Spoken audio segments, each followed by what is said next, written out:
መንገድ ላይ እየነዳ ነው አሉ ቆንጆ ሴት ያየው። አንድ ወር አይነጋም አይመሽም 1 ዓመት ነው የሆነብኝ። ሳስበው ወደ ፍቅር ሳትገቡ 1 ወር የሰጠች ስፔስ ለምን ይመስላል? በጣም ነው ራሴን የሳትኩባት። እንዴት አይነት በቃ እዛን ቀን ነው በቃ እኔ ስለ ትዳር ያሰብኩት እንጂ ከማግባቴ በፊት አይመስለኝም። ህይወታቸው በእጄ ላይ ጠፋ። በትልቁ ነው የተሰበርኩ። እንደዚህ ሰው ይሰበር ከውን ያልኩ በተቀመ ምን ያልኩ እንደዚህ ምንድን ነው የምታስበው? እሷ የምመኝላት ለምን ሌላ ሰው አታገባም? ደስተኛ ሆነ ፈገግ ስትል ማለት ድጋሚ እንደማትመጣ ታውቃለህ። ወንድ ልጅ አያለቅስ።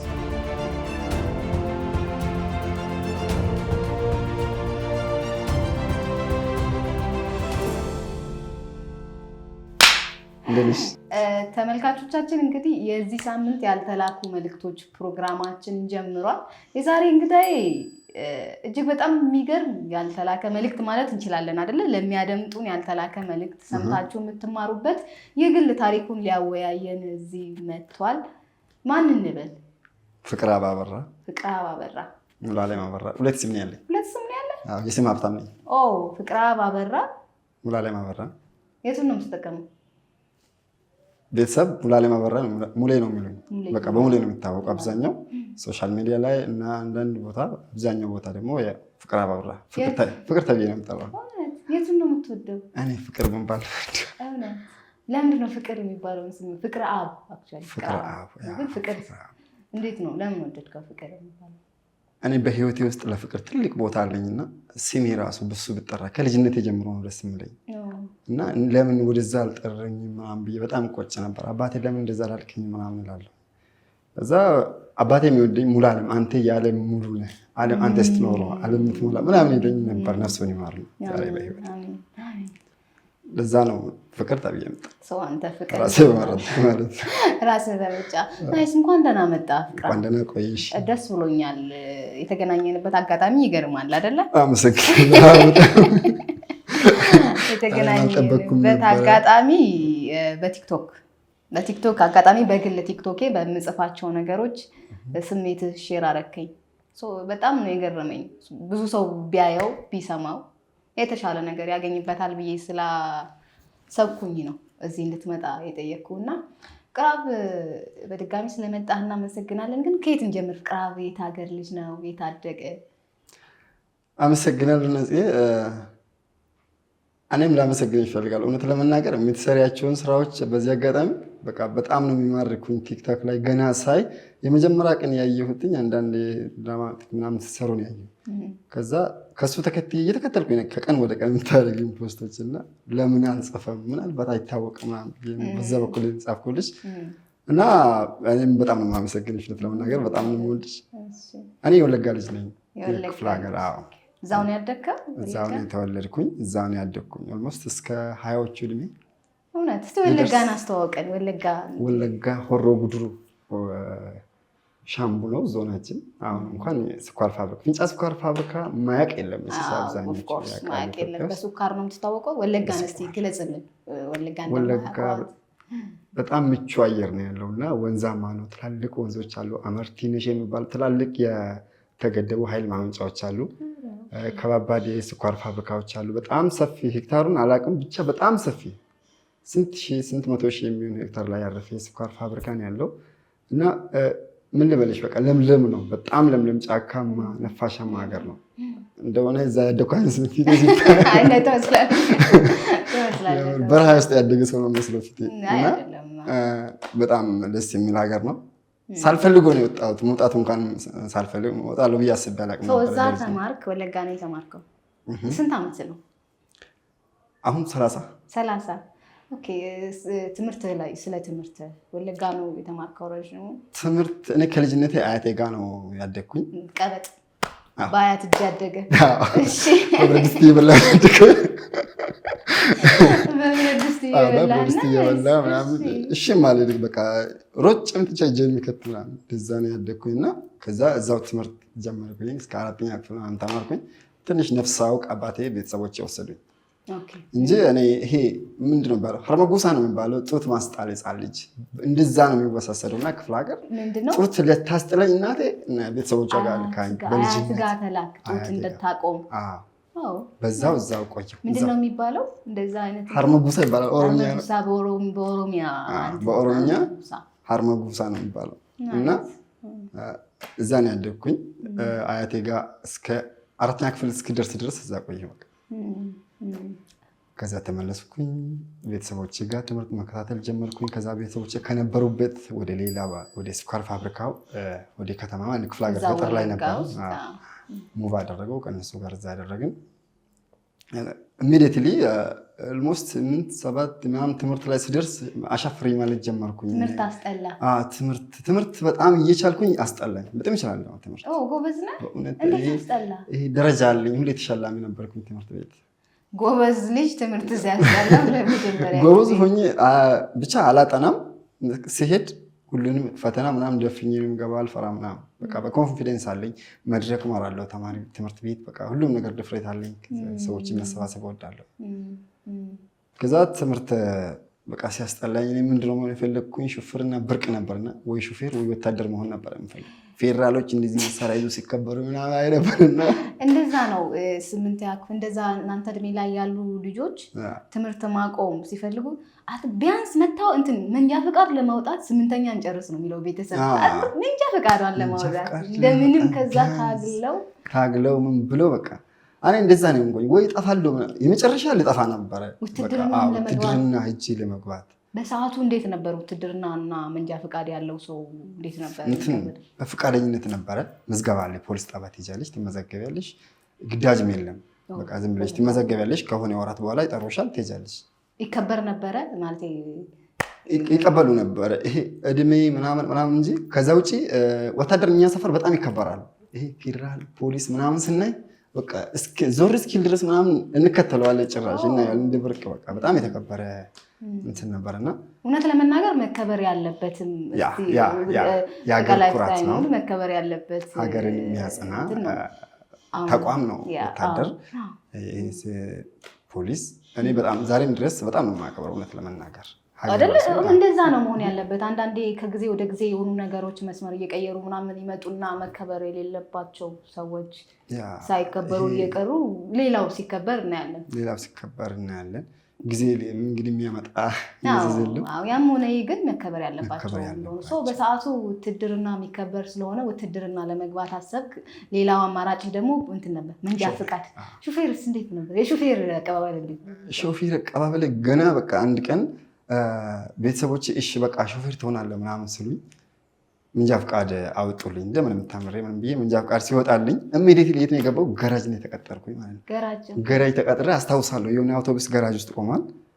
ከፊት ለፊት እንትን መካኒኩን እያገዝኩኝ ቀስ ብዬ እንደዚህ አልኩና መጣሁ አልኩ። መሪውን ወደዛ ያየው ምናምን ብርቅ ነበር፣ በጣም እንደ ብርቅ ነበር የሚቆጥረው ምናምን ነገር። ከዛ እዛው ቆየሁ አንድ 5 ወር ምናምን እዛ ሰራው። ወጣሁ በቃ ከቤተሰብ መኪና ሹፍርና ፍለጋ ወጣ። እዚህ ወደ አዲስ አበባ ነው የመጣው። ቀጥታ አዲስ አበባ መጣ። ከወለጋ ስንት ዓመት ነበር ስትመጣ? ያኔ 22 ነው። ወደ 22 ዓመት ወደ አዲስ አበባ መጣ ቤተሰብ ጋር። እዚህ አዲስ አበባ መጣሁ። ብቻዬን መጣሁ። እዚህ አጎቴ ምናምን ነው የነበረው፣ ኮንትራክተር ነው እሱ ጋር የመጣው። ግን እኔ ብቻዬን ነው የኖርኩኝ እዚህ ወሎ ሰፈር።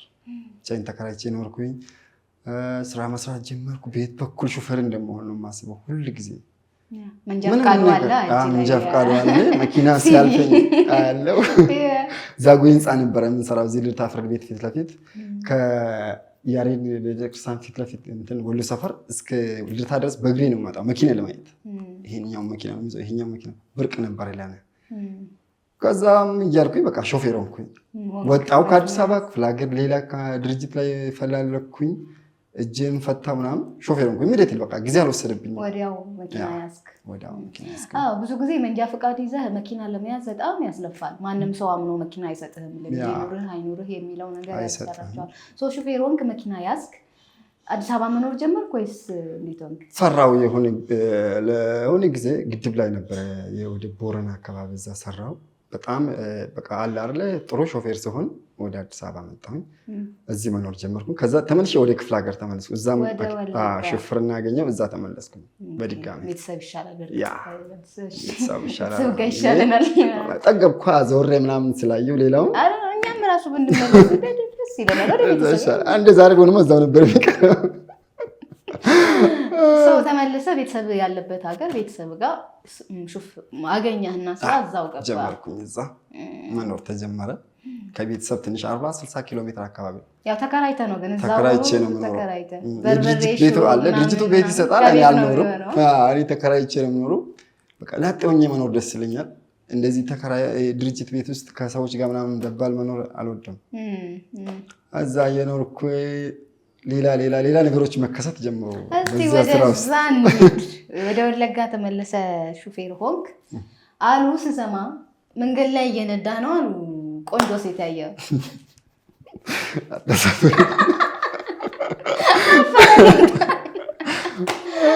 እንዴት ነበር እሱ አጋጣሚ? እሱ አጋጣሚ በጣም የሚገርም ታሪክ ነው እና እኔ የዛ ዓላማ እንኳን የለኝም። ብዙ ጊዜ ቸርች ውስጥ ነበረ ጊዜ ያሳለፍኩት በወጣትነት እና ግን እግዚአብሔር ዓላማ ይመስለኛል። ብቻ አንቺ እንዳልሽው መንገድ ላይ አንድ ቀን እየነዳው በቃ በጣም የምታምር አየሁኝ። አንዲት ልጅ መንገድ ላይ ቆማ ነው ያገኘኋት። መላከፍ ራሱ እፈራ ነበረ ከምኖርበት ህይወት አንፃር እፈራ ነበርና ግን ልቤ በጣም ስለደነገጠኝ ካለፍኩኝ በኋላ ለምን አላናገርም ብዬ ከራሴ ጋር እየተሞገትኩኝ ትንሽ አንድ 10 ሜትር ከሄድኩኝ በኋላ ተመልሼ አወራኋት። ልፍት ትፈልጊያለሽ ምናምን ስላት አይ አመሰግናለሁ አለች። ባጃጅ እየጠበቀች ነበር። ባጃጅ እየጠበቀች አስፋልት ላይ ሊፍት አልፈልግም ማለት ባጃጅ እየጠበቀች ግን ሊፍት አልፈልግም አስፋልት ዳር። እሺ አረ ችግር የለውም እንግዲህ የኔ ወንድም ስራ የለም ሄድልኝ እስቲ ምናምን ስትለኝ አለፍኩኝ። በቃ ትቻለሁ ጠጋ ብዬ አሁን ቆምኩኝ። ለምን ሄዳለሁ? ሂድ አትሂድ ከራሴ ጋር የተወው ቆምኩኝ። የት እንደምትሄድ ያለው ብዬ መኪና ውስጥ ቁጭ ብዬ እያየሁ በስፒኪው ምናምን ባጃጅ መጣና ወሰዳት። ባጃጁን ተከተልኩት ከተማ ውስጥ ይዟት ሲወጣ ማለት ነው። ወጡ ወደ ገበያ። ከዛ ትዞራለች። ልጁን ስለምታውቀው ባጃጅ ሾፌሩን ልትደበቀኝ ዝም ብላ አይታኛለች እንደሚከተላት። ከዛ ነግረዋለች መሰለኝ ይኸው መኪናው እየተከተለኝ ነው ብለዋታል። ከዛ መኪና ውስጥ ለውስጥ እየዞረች መኪና በማይገባ ትከተላለህ? እኔ እከተላታለሁ በቃ ስራ እንዳለው ሰው። ከዛ በፊት አታውቃትም? አላውቃትም፣ አይቻትም ማለት ነው። የመጀመሪያ ነው ያየኋት። ሳያት እንዲነዘረኝ ከተቀመጥኩበት ማለት ነው ከመሪ ላይ። ከዛ ተከተልኳት። መኪና የማይገባበት ይሄ ባጃጅ ብቻ የሚገባበት አለ አይደል? አንዳንድ ነገር እዛ ጋር ደረሰች። መኪና ቆላልፌ በእግሬ ተከተልኳት። በእግሬ በጣም ብዙ በቃ ሮጥኩኝ። ልቤን እስከተፋደስ እኔ እንጃ አላውቅም። ብቻ ቆማ እኮ ምንድነው የምትፈልገኝ የምትለኝ ምን እንደምል አላውቅም። ብቻ የት እንደምትገባ ምናለው። ከዛ በኋላ አመለጠችኝ። በቃ አምልጣኛለች ብዬ ስመለስ ሌላኛው ላይ ዞሬ ስመለስ ፊት ለፊት ከባጃጅ ስትወርድ አየኋት። በርቀት ነው እንዴ ትንሽ የሆነች የተበላሸች ህዋዊ ስልክ ነበር። በርቀት ፎቶ አነሳኋት። ብዙም አይታይም። ፎቶ አነሳኋትና ሄድኩኝ። እሷን ፎቶ ብቻ ነው ያለኝ።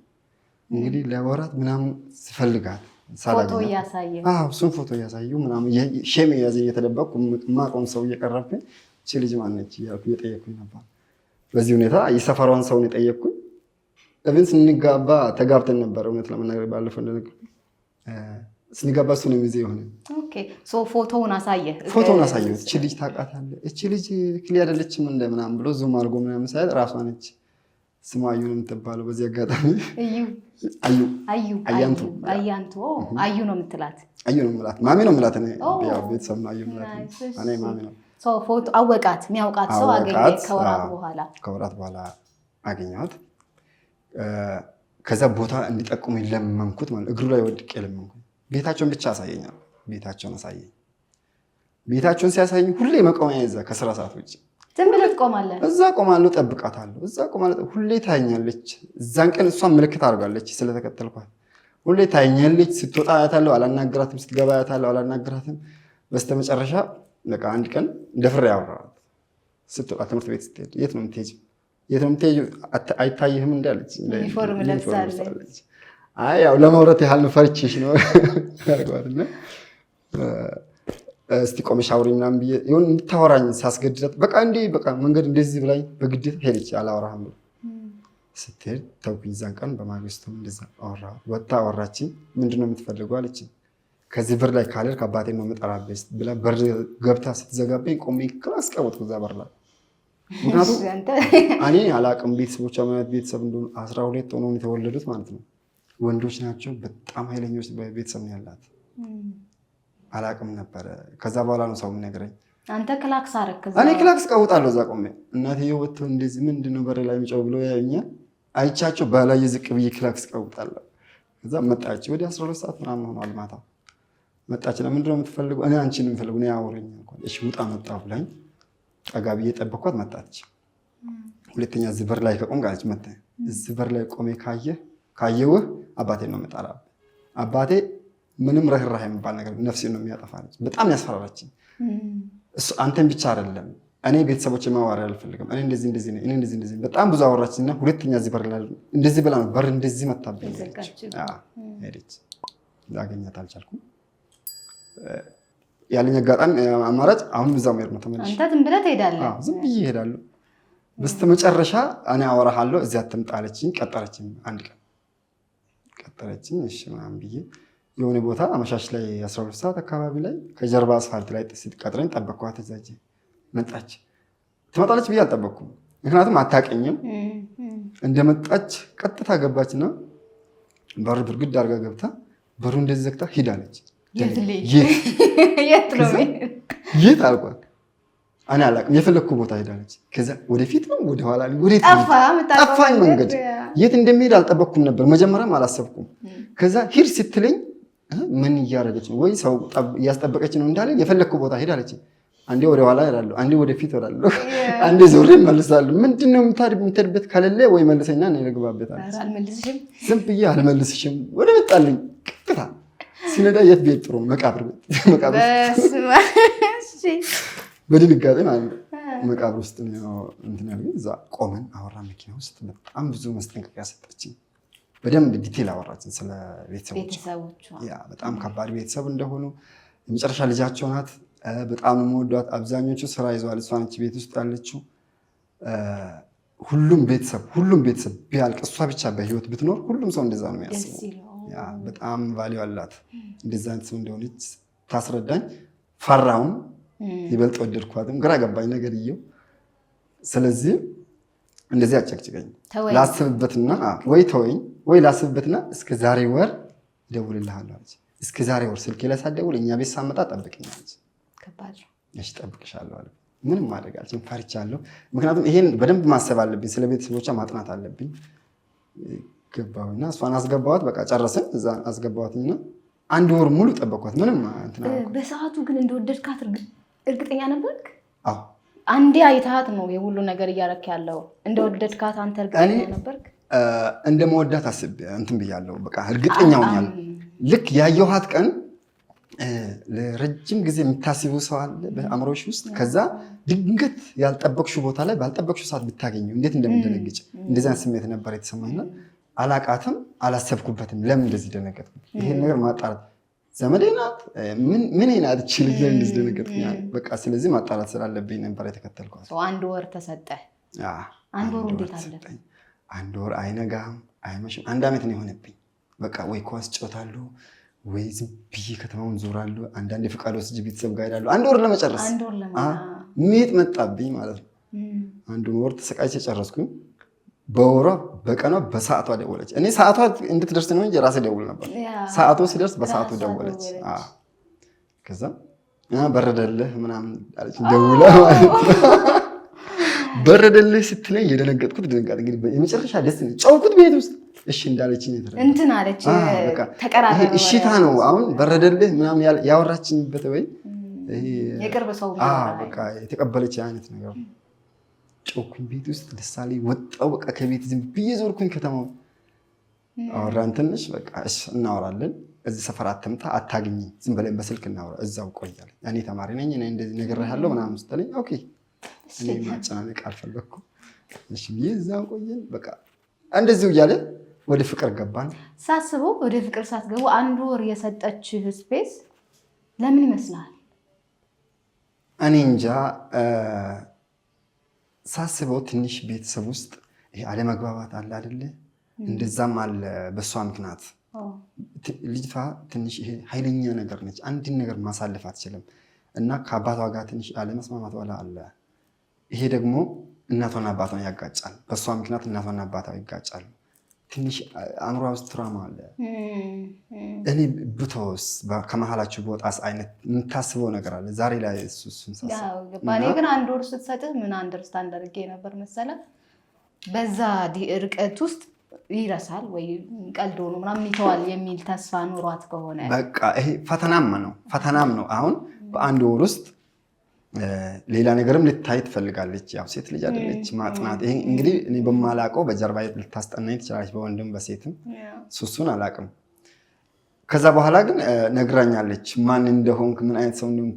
ቀጭቃዣ ነበር ካሉ ከተማ ትዞራለህ ያለው መኪና የያዘ ሰው ቀጭቃዣ ነው እና እኛ የምንፈልገው ለመንቀጭቀጭ ነው። ያው አፍላ እድሜ አይደል ለመንቀጭቀጭ ነው ሾፌር መሆን የምንፈልገው። ስለዚህ ከአንድ ወር በኋላ መደዋወል ጀመራችሁ ቀስ በቀስ ፍቅር መጣ። ፍቅር አይሉት ፍቅር እብድ በቃ ነፍስ የሆነ ፍቅር። እንዴት ልግለጽ? አማርኛ ራሱ ይከብደኛል እውነት ለመናገር ማለት ነው።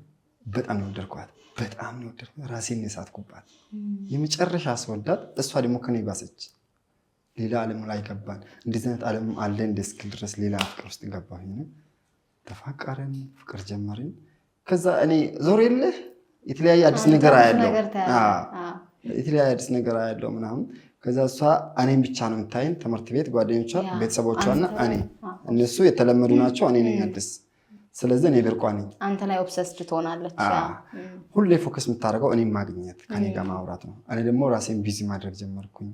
ከዛ የሆነ የወንድ ልጅ ምናምን አልልክም። እሷ ስታፈቅር ምናምን አንተ ትንሽ ቀዝቀዝ ማለት ጀመርክ። ጭራሽ የሆነ ቀዝቀዝ ስል እሷ ይብስባታል። እኔ ደግሞ ጭራሽ እሷ አስብሶባት ምን ታደርግ ነበር? እሷ ትደውላለች። ከዛ መኪና እየነዳሁ ነው። ድሮ እኮ እየነዳሁ አነሳለሁ። ታነሳለህ? ድሮ ታነሳለህ? መኪና እየነዳሁ እኮ ነው። ህይወት እኮ ነው ያዝኩኝ። መኪና ብገለበት ዝጋጭ ስላል ምክንያት ነው ላለማውራት እና ልንገናኝ ተቀጣጥረን አለቃዬ እንደዚህ ያዘዘኝ ምናምን ብዬ ምክንያት ፈጥሬ እቀራለሁ። ምክንያቱም ስራ ላይ ስለሆንኩ ምክንያቴ ነው በቃ ያ ስራ እንደዛ በቃ ይሁን እንደዛ አቀዘቀዝኩኝ። ከዛ ምን ማድረግ ጀመረች? ግዴታ እኔ ያለሁበት ቦታ ባላት ሰዓት ምሽት መምጣት ጀመረች። ምሽት ማታ አጥር ላይ ዘላ ማለት ነው። የእነሱን አጥር ከስር ሾልካ የእኛን አጥር ላይ ዘላ ነው የምትመጣው እኔን ለማግኘት ካላት እንትን እኔ እመጣለሁ ትላለች። እኔ አላቃትም፣ ከሱ በፊት ጸባዩን አላቅም። ታደርጋለች ብዬ አልጠብቅም ነበር። እመጣለሁ፣ ኧረ እባክሽ ወንድ ነሻ ምናምን ብዬ ቀልድባታለሁ። አንድ ቀን ብድግ ብላ አጥር ብሳ ከነሱ ከስር ሾልካ መታ የእኛን አጥር ላይ ዘላ ልትገባ ስትል ይህን ያክል ውሻ ግቢ ውስጥ አለ። ውሻ ስመጣባት ድጋሜ አጥሩ ላይ ወጥታ በጀርባ ስትወድቅ እንዲህ በጭንቅላቷ ነው የወደቀችው እና እዚህ ጋር እኔ ደማቸው አስታውሳለሁ። እውነት ለመናገር ድንጋይ ነው ያገኛት። እኔ እግዚአብሔር ሲያተርፋት ነው እንጂ እንደዛ ሆነ። በቃ በጣም ብዙ መከራየች፣ በኔ ተሰቃየች።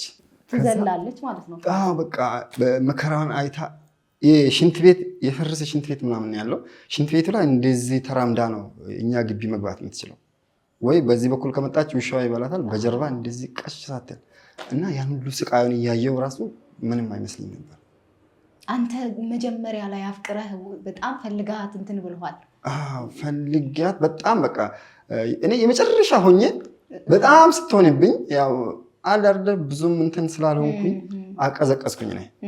እኔ ሳቀዘቀዝ የሷ እንደዛ ሲሆን መከራዋ ታየኝ ማለት ነው። ታለቅሳለች። በጣም ስታለቅስ አንድ ቀን ቁጭ ብላ አልጋዬ ላይ ቤት የመታ ቁጭ ብላ ስታለቅስ በጣም አሳዘነች። የመጨረሻ አልቅሳ ምንም ሳትለኝ ወጣ ሄደች።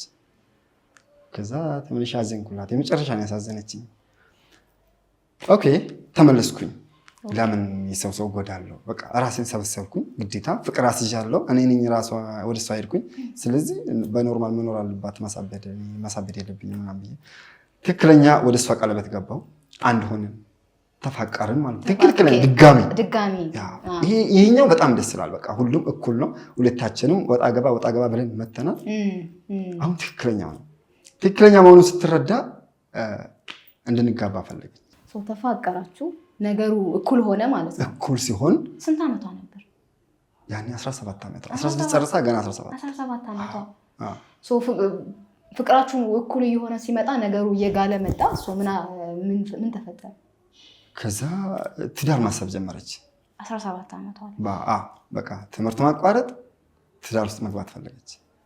እኔ ግራ ገባኝ።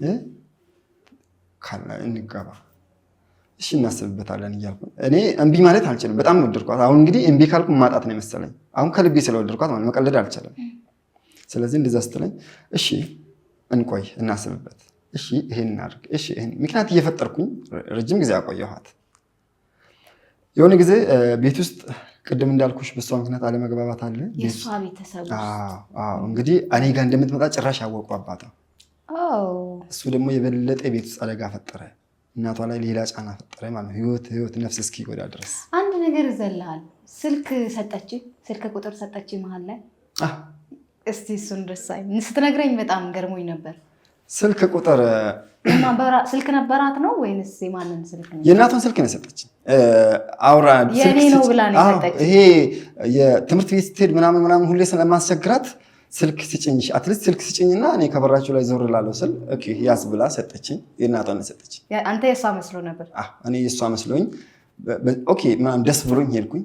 ኢሚዲየትሊ ሄድኩኝና አለሽ ምናምን ለማለት ሲደውል ማነው እናታቸው ሄሎ ዘጋውና ተሳስተው ነው።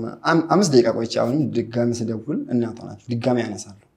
በኋላም ስደውል ነገም ስደውል 2 ቀን ደወልኩና 3ኛ ቀን እሷን አገናኙኝ አልኳቸው። ደፋር ነህ። ቤተሰቦቿ ከባድ እንደሆኑ የሚቆጡ እንደሆኑ እያወቅህ እናቷ ላይ በቃ ምንም እሷ ነች የነገረችኝ። እንግዲህ ልታስፈራራኝም ሊሆን ይችላል በዛን ሰዓት እንደዛ አደረገችው። ይሄ ለቤተሰቦቿ እንደዚህ ያወራችን ልታስፈራራኝ መስሎኝ ከዛ እሷን አገናኙኝ አልኩኝ። ቀጥታ ማን እንደሆነ አላውቅም። እናቷ ምን አይነት ሴት እንደሆነ አላውቅም። ከዛ እሷን አገናኙኝ ምናምን ማን አንተ ጆሮ ላይ ጥርቅም ማድረጉና ከዛ በማግስቱ አወራችን ሰጣት። በዛ ስልክ ማለት አወራችን። ማን ልበል አለች። እኔ ነኝ። ማን አንተ? እኔ እንደዚህ እኔ አላውቅም። ማን አንተ?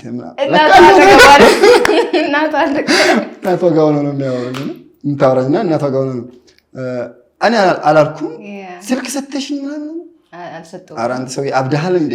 በኢየሱስ ምን ብሎ ምን ሆኖ ነው ጆሮ ላይ ጠርቀም። ከዛ ቀስ ብላ ብሎክ አደረገችኝ። ከዛ ስልክ ላይ ብላክ ሊስት ስታስገባኝ ተውኩኝ። እንግዲህ ቤታቸውን ስላወቁ ከዛ በኋላ ነው በጣም እናቷ ጋር መደወል መጀመሪያን ስታቅ ነው እኔ እንደማልመለስ ያወቀችና ልታወራኝ ፈቃደኛ ሆነች። እልህ ያስጨረስኳት ባጭሩ አሸነፍኩ። አሁን ቤተሰብ ሲያውቅ እናቷ ኦልሬዲ የሆነ ሰው እንዳለ አውቃለች። ለአባቷ ነው አዲስ አይደል? ስትወደኝ ለእናቷ ነገረች። እናቷ አወቁ በትክክል። ለአባቷ አዲስ ነው። የት ነው የምትሄደው እቺ ልጅ ማለት ጀመሩ። ግቢ ውስጥ የተከራዩ ልጆች ነበሩ የእነሱን ቤት እና እነሱ ጋር ነው የምታድረው እያጠኑ ነው ምናምን ብለው ይሸፍኑላታል እናትየው ማለት ነው። ምክንያቱም ሴት ልጆች ስላሉ አንድ ቀን ሄዶ አይቶ አጥቷቸዋል። አጥቷታል። እሷ ነገ ነበረች። በዛ ምክንያት ነው በቃ ቤት ውስጥ ብጥብጥ የተነሳ እና ወይ አግባኝ በስተመጨረሻ ማለት ነው ወይ አግባኝ ወይ ራሴን ነው የማጠፋው ወይ ከዚህ ሀገር ነው የምጠፋው። ሌላ እርምጃ መውሰድ ጀመረች። ኃይለኝነቷን እያየው መጣሁ። ይሄ ተናግራ የማታደርገው ነገር አለ። በቃ አስባ የሆነ ነገር ዛሬ ካሰበች ነገ ማድረግ አለብኝ ካለች ነገ ቢያንስ ቦታው ላይ ትገኛለች፣ ከአቅሟ በላይ ከሆነ ካላደረገች። ስለዚህ ኦኬ ብዬ ያን ተቀበልኩ። እንቆያለን እያልኩ የሆነ ጊዜ አቆየኋት።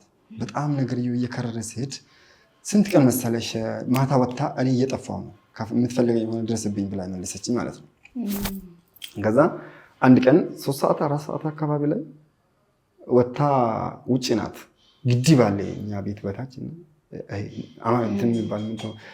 አመርቴ ወንዝ እና ወደሱ ወንዝ እየሄደች ፍንጫ አመርቴ ነሽ ፍንጫ 3 ወንዝ ነው ያለው ትላልቅ ግድብ እና ወደሱ ግድብ እየሄደች እኔ እየወጣሁ ነው ድረስብኝ፣ እውነት የምታስብል የምትወደኝ ከሆነ ድረስብኝ ምናምን እዚህ ጋር ደርሻለሁ። እኔ ራሴ እዛ መሄድ እኮ እፈራለሁ። በጣም ጨለማ ነው። ከከተማ ወጣ ብሎ ነው ተሳቢዎች ስኳር ጭነው የሚያልፉበት መንገድ ነው ወደ አዲስ አበባ። በጣም እየፈራሁ እውነቷን እኮ ነው ይቺ ልጅ አታደርግም አትባልም ብዬ ወጣሁ። ስሄድ ሻንጣ ይዛ እዛ ቆማለች ጫካ ውስጥ ጨለማ ውስጥ። ደነገጥኩኝ። በቃ ምንም ማድረግ አልቻልኩም። ይዣት ገባሁ። ይዘህ ጠፋህ። ትዳር ነው ይዤ ጠፋሁ። ትዳር ውስጥ ተገባ ማለት ነው። ቤተሰቦቿ ጋር ሽምግልና ተላከ። ተፈለግኩም በእግር በፈረስ ከተማ ውስጥ አልነበረም። ይዘሃት ጠፋህ አንተ። አባትየው በቃ 1 ሳምንት ተደብቀን ተቀመጥን። ትንፋሽችን አጠፋን። የሰው ጓዳ ውስጥ ገብተን ምክንያቱም በጣም ያስፈልገኝ ነበር። አባቴ በጣም ኃይለኛ ነበረዋ። እርምጃ እንዳይወስዱ ተደበቅ ተብዬ ከዛ እንደምንም ተብሎ ሽማግሌ ተላኪ። ስንት ስቃይ ታይቶ ተቀበለ ሽማግሌ ቶሎ። ኧረ 3 ሳምንት 2 ሳምንት እንደዚህ ነው ያመላለሳቸው። 2 ሳምንት ሙሉ ነው ያመላለሷቸው። እምቢ አሉ በቃ። ምክንያቱም በየ2 ቀኑ በየ3 ቀኑ የሚሄደው ሽማግሌ እዛ ሀገር እና ምንድን ያለው 150 ሺህ ብር የእርቅ ተብዬን ጠየቁ። እኛ ሀገር እኮ ግፋ ብል 10 ሺህ ወይ 5 ሺህ ነው። አንተ ለማግባት ዝግጁ ነበርክ? እንደዚህ አይነት ወጪ አልነበርኩም። ምን ነበረ በሰዓቱ? እኔ ምንም አልነበረኝ። 35 ብር ነበር አካውንት ላይ ያለው። እኔ የለኝም ስላት አንተ የምትበላውን ብልቼ አንተ የምትለብሰው ለብሼ እኖራለሁ፣ ልብስም ካልገዛልኝ ካቃተኝ ምናምን ብላኝ ነው። እንግዲህ እኔ ያሰብኩት የኔ አለመኖሬን ይሄ ስለሌለኝ ምናምን ሳይሆን እሷ እየወሰደች ያለውን እርምጃ ነው የፈራው። ለዛ ነበረ ወደዚህ የገባሁት እንጂ ምንም እንደሌለኝ እሷም ታውቃለች። 150 ሺህ ብር ተጠየቅኩኝ። 150 ሺህ ብር አለ ያለኝ መጥቶ አንድ አስተማሪ ነው እና ሽምግልና ትንሽ ግቢ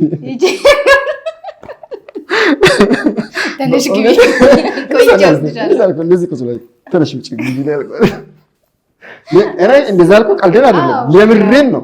የምሬን ማለት ነው። ትንሽ ግቢ ነው እንግዲህ 150 ካለ በ100 ሺህ ሊታረቅ ነው። 100 ሺህ ከየት ሊመጣ ነው?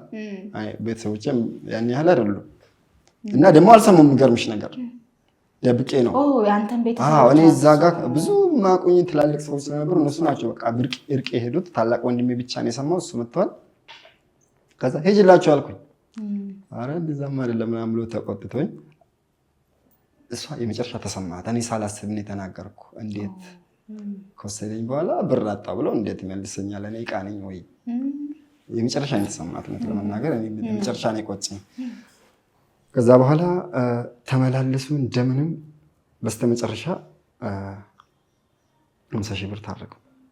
50 ሺህ ብር ተደራድራችሁ? ተደራድረን 50 ሺህ ብር ይከፈላል ተብሎ እዚሁ ጋር ባህል ነው። እኛም ጋር አለ እውነት ለመናገር ብዙ ቦታ ያለ ይመስለኛል። ሴት ልጅ ስታገባ ሽምግልና ላይ የሴቷ ቤተሰብ ቢፈልገውን ያህል ብር ይጠይቃል። ባህል ነው እዛም? ባህል ነው፣ ይጠይቃሉ። የፈለጉትን ያህል መጠየቅ ይችላሉ። 1 ሚሊዮን መጠየቅ ይችላሉ፣ መብታቸው። ለሴቷ? ለሴቷ እንግዲህ አባቴው ካልፈለገ በጣም የልጁ ቤተሰብ መክፈል የማይችለውን ገንዘብ ነው የሚጠይቀው። ጥሎሽ አይደለም አይደል? ጥሎሽ አይደለም፣ ሽምግልና ላይ።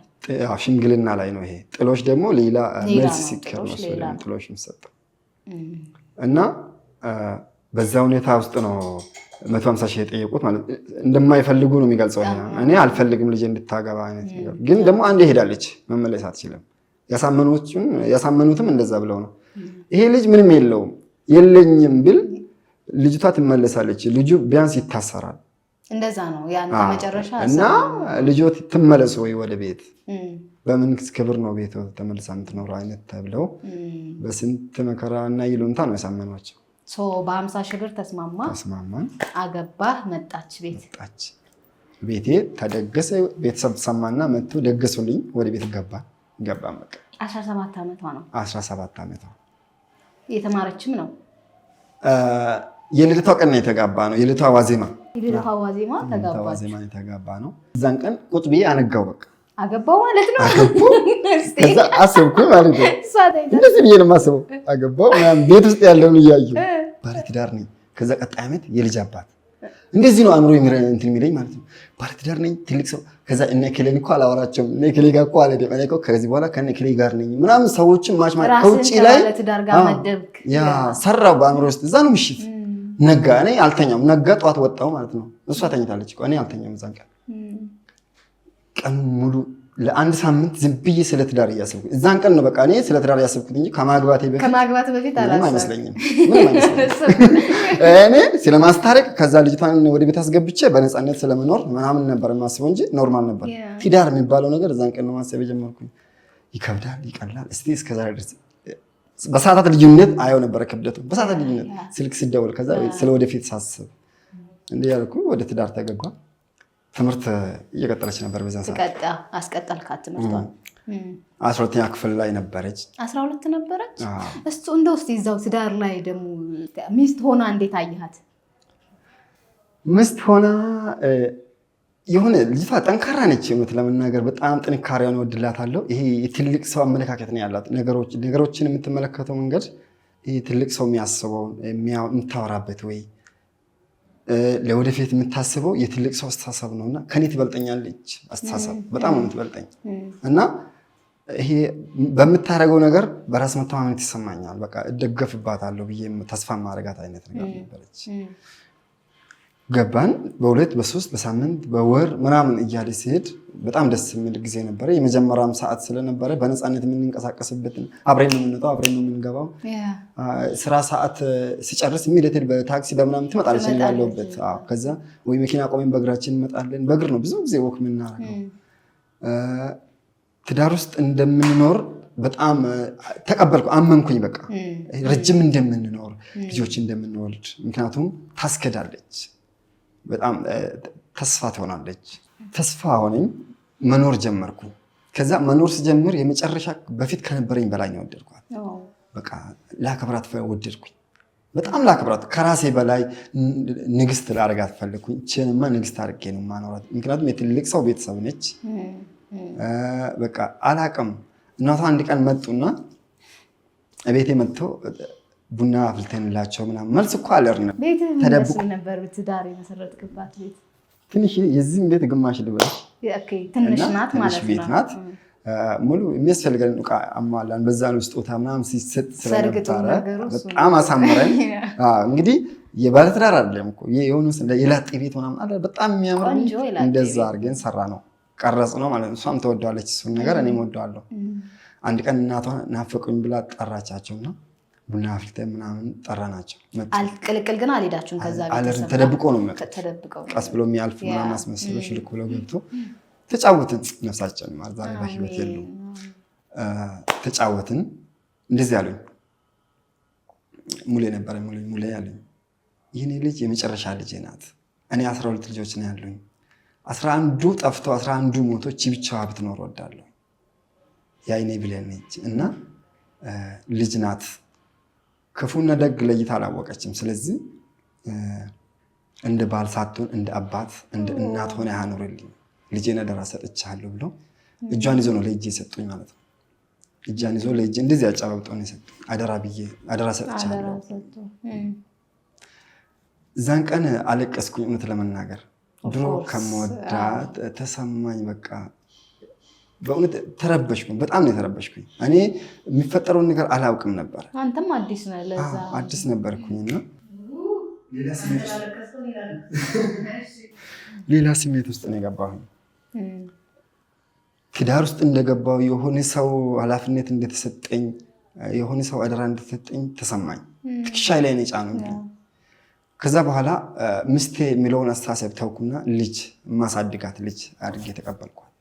ልጅ ማለት ነው ይሄ ልጅ አለች አይደል? የመጀመሪያ ልጅ ገና ቀብጥ አድርጌ ላሳድጋት የምፈልገው እኔ። እቺ ልጅ እንደዛ አድርጌ ለማሳደግ ምን ያንሰኛል? ወጣት እኮ ነው ተሯሩጬ ብዬ ነው የማስበው በየደቂቃው። ስለዚህ ባገኘው አጋጣሚ እሷን ለማስደሰት ነው የማስበው። ስራውን እንኳን መቀየር ከፈለኩ እሷን ያስደስታል ወይ? እሷን የሚያስደስት አገኛለሁ ወይ? ቤት ውስጥ እናቷ እንዳሉ በቃ አቀበጥኳት ማለት ነው። አቀበጥኳት። እሷም ግን ልጅ ነች እኮ አይደል? አክቹዋሊ 17 ያምርባታል ልጅ መሆን። አዎ ልጅ ናት። ልጅ መሆን ያምርባታል። በጣም ቅብጥ ማለት ያምርባታል። እና ለሷ ለራሷ ነገርኩ። አንቺ ልጅ ነሽ፣ ስናወራ እኮ አንቺ ልጅ ነሽ፣ ልጅ ስለዚህ ነገር አቅምላታል። እኔ ሚስትነቱን ረሳው በቃ። እውነት ለመናገር አብራችሁ ከመኖራችን ውጪ እንደ ልጅ ነው የምቆጥራት። አእምሮዬም ልጅ ልጅ ልጅ እያለ ነው እየሳላት ያለው። ከዛ በኋላ ነገሮችን በቃ እንዴት ነው ጋድ ላደርጋት ጀመርኩኝ። ጠበቅኳት። ከነገሮች ሁሉ ጠብቃታለሁ። ከስራ እንደገባው ሮጬ ወደ ቤት ነው።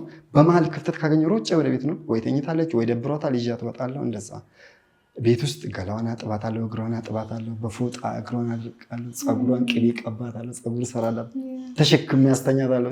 እስክትተኛ ቁጭ ብዬ እጠብቃታለሁ እንደ ልጅ እና አላቅም። አንድ ሳፋ ውስጥ እንዲጸልጅ አስቀምጬ ነው ገላዋን ማጥባት። እኔ ስቲል አእምሮዬ ውስጥ እሱ ነው ያለው። ማረሳው መቼም ማረሳው እዛ ውስጥ ነው። እንግዲህ እኔ ሲገባ እሷም ደግሞ የበለጠ ቤቱን እሷን እንድወድ ታደርጋለች። በቃ ለየት ማብራት አጥፋፍታ ሻማ አብርታ ሌላ ነገር አበባ በትና ሁሌ ቤታችን ሰርፕራይዝ ነው የሚመስለው። እሱ ነገር አእምሮዬ ውስጥ ነው ያለው። ሁሌ የሚናፍቀኝ ቤት ነው። ስራ ጋር ሆኜ ስራ በስትክክል አልሰራም። ቤት ነው ያለው ልብ። ምን ትሰራ ይሁን ርቧት ይሁን ተኝታ ይሁን ይሄኔ እኮ ኤሌክትሪክ ደግሞ እንዳትነካ እንደዛ ሰጋላት። ልጅ ናታ ኤሌክትሪክ ስቶቭ ምናምን የምትነካ የሆነ ነገር እኮ ብትሆን እኔ በህይወት አልኖርም አይደል? ስንት ደቂቃ የምቆይ ይመስላለሁ? እንደዛ ነው ለራሴ የማወራው። እስከዛ ድረስ ነው ያለ ነው። ከዛ 12ኛ ክፍል ተፈተነች፣ ማትሪክ ቀረባት። እሱ ሲቀር የመጨረሻ ደበራት ማለት ነው። እኔ ነው የደበረኝ የመጨረሻ። እንድትማር ነበር የምፈልገውና እኔ የመጨረሻ ደበረኝ። እዛ ኮሌጅ በራችን ፊት ለፊት አለ፣ ኮሌጁን እንድትማር ምናምን አመቻቸውላት። ኮሌጅ ገባች፣ ማኔጅመንት። እሱን እየተማረች አሁንም እንደዛ ነው ያለ ነው። አልተመቸኝም፣ ይሄን ትምህርት ምንም አልጣመኝም ምናምን ስትለኝ፣ እሺ ምን ላድርግልሽ? እሺ ሌላ ቦታ አለ ወደ ዞን ከተማ ማለት ነው፣ እና ወደዛ ልሂድና በዲፕሎማ በ10ኛ ክፍል ማለት ነው ፋርማሲ ልማራለች። እሺ መብትሽ ነው። ሙሉ ዕቃ ከነ ቤቱ ወደዛ ሽፍት አረኳት። ቤት ተከራይቼ እዚህ ጋር ተማሪ የሚያስፈልጋት ነገር እያሟላው አሟልቼላት ተመለስኩኝ እኔ ወደ ስራ። ምክንያቱም ከኔ 35 ኪሎ ሜትር እንደዛ ነው እሄዳለሁ። በየ2 ቀን በየቀኑ በ3 ቀን እንደዚህ እሄዳለሁ። ስራ ቢዚ ካደረገኝ ሳምንትም ቆያለሁ አንዳንዴ። ትምህርቷን ትማራለች። ልጅ ሆነች ተመልሳ ጓደኞች አፈራች ከውጭ። ግቢ ስታስገባት ወይም ወደ ትምህርት ቤት ስትወስዳት ምንድን ነበር ያልካት? እንግዲህ እዛኔ እዛ ሀገር ስለሆነ እንዳገባች ሁሉም ሰው ስለሚያውቃት ምንም አላልኳትም። ቤቷ ነው የምትቀመጠው፣ ተመላልሳ ነው የምትማረው። ቤት ተከራይተህ ተመላልሳ ነው የምትማረው ቤቷ ተቀምጣ፣ ኮሌጅ ስለሆነ። በቀጣይ ዓመት ላይ ድጋሜ ስትፈተን ነጥብ መጣ። እንድትፈተን ገፋፋ። በጣም ለምን ይህን ያህል ፈተን ተኝታ ከሆነ የፈተና የመጨረሻ ማትሪክ ፈተና ቀን ተኝታለች። እኔ ስራ ደርሼ እስክመጣ በጠዋት ከዛ ሂጄ ውሃ ደፍቼባት ከእንቅልፏ ቀስቅሼ ተሸክሜ መኪና ውስጥ አስገብቼ ዝም ብላ ተዝረክርካ ሄዳ ፈተና ሰርታ መጣች። ከዛ እኔ እኮ አለማነው ዝም ብዬ የተፈተንኩ እንጂ ትላለች። ችግር የለውም ይቀመጥ ነጥብ ይምጣና ምናምን እላታለሁ። አዲስ አበባ እኮ ከደረሰኝ እማራለሁ ትላለች። መጣባት ማትሪክ መጣ፣ ነጥብ መጣላት። ሲመጣ አዲስ አበባ ዩኒቨርሲቲ መጣላት እንዳለችው ማለት ነው። ከዛ እኔ አዲስ አበባ ዩኒቨርሲቲ ደረሰኛ። እኔ ለበዓል ሂጄ እሷ ጋር ቆይቼ ፋሲካ አካባቢ ኮሮና ገና ማለፉ ነበር። እሷ ጋር ደርሼ እየተመለስኩ ነበር ወደዚህና ወደ ደብረ ብርሃን እየሄድኩ ነው። አንኮበር ቤተመንግስት ጉብኝት ነበርና ከፈረንጆች ጋር ደወለችልኝና ነጥብ መጣልኝ እኮ መምጣቱ ራሱ ከእሷ ደውላ ነው የነገረችኝ። ከዛ ከወጣሁ መጣልሽ ኦኬ ኢትስ ጉድ በጣም ደስ አለኝ። ጮኩ፣ የመጨረሻ ደስ አለኝ። መማር እንዳለባት ወሰንኩ። የት ላስተምራት ነው። ከዛ ምድብ ሲታወቅ አዲስ አበባ ዩኒቨርሲቲ ምድብ አዲስ አበባ ዩኒቨርሲቲ ደረሰኝ። በኢየሱስ ስም ደስ አለኝ። እኔ የምኖረው እዚህ አዳማ፣ እሷ ልትመጣ ነው እዚህ። ትመጫለሽ አልኳት። አልመጣም አለች። አልማርም። ለምን? እኔ አንተን ትቼ የሚሄድ ነው መስለኝ። ትምህርት ግቢ ከገባው አንተን ትቼ የሚሄድ ነው መስለኝ። ስለዚህ አልማርም አለች። አረ መማር አለብሽ በቃ ግዴታ። ተጣላን እዛ ጋር ብዙ ችግር ተፈጠረ። ክርክር ነበረ ከቤተሰብ ጋር። ቤተሰቦቿ እሷ ካልፈለገች ተው ይሉኛል። እሷ መውለድ ነው የምፈልገው፣ እኔ መማር አልፈልግም። ቤቴ ሆኜ እየተማርኩም በሆነ እዚሁ ወልጄ በቃ ብቻዬን ስለምኖር አንተ ስራ ላይ ስለሆን ከልጄ ጋር መኖር እፈልጋለሁ። እንደዛ ነው የምታስበው ሰው። እኔ ደግሞ እንድትማር አሁንም ልጅ ናት አለ ቦርሳ ተሸክማ ቁምጣ ለብሳ ቅብጥ እያለች ስትመላለስ ነው ማየት አማጅ ማድረግ ነው ውስጥ በእንደዛ እንትን ውስጥ ተመልሼ ሄድኩና ቤተሰቦቿን ለምኜ አሳመንኳቸው። ምክንያቱም እነሱ ሊያሳምኗት ይችላሉ ከኔ በላይ ብዙ ነገር ሊሏት ይችላሉ። እሱ እኮ እንደዚህ መሆን ይችላለች ልጅ ስለሆነች እንድታምን ብዙ ቃላት ሊጠቀሙ ይችላሉ። እዚህ ጋር መጠቀም የማልፈልገው ቃላት አይ ቲንክ እንደዛው አሏት መሰለኝ። ኦኬ በስተመጨረሻ ይሻለች። እቃዎቹን መልሳ ወደ ቤተሰቦቿ ቤት የሚከራይ ቤት ነበራቸው ብዬሻለሁ። እዛ አንድ ቤት ውስጥ አስገብታ ዘግታበት አባቴ ላኩልኝ ወደዚህ አሳፍረው ማለት ነው። ሚስትህን ወደ ዩኒቨርሲቲ የምትልኩ ወንድ ሆንክ። እንዴት ነበር?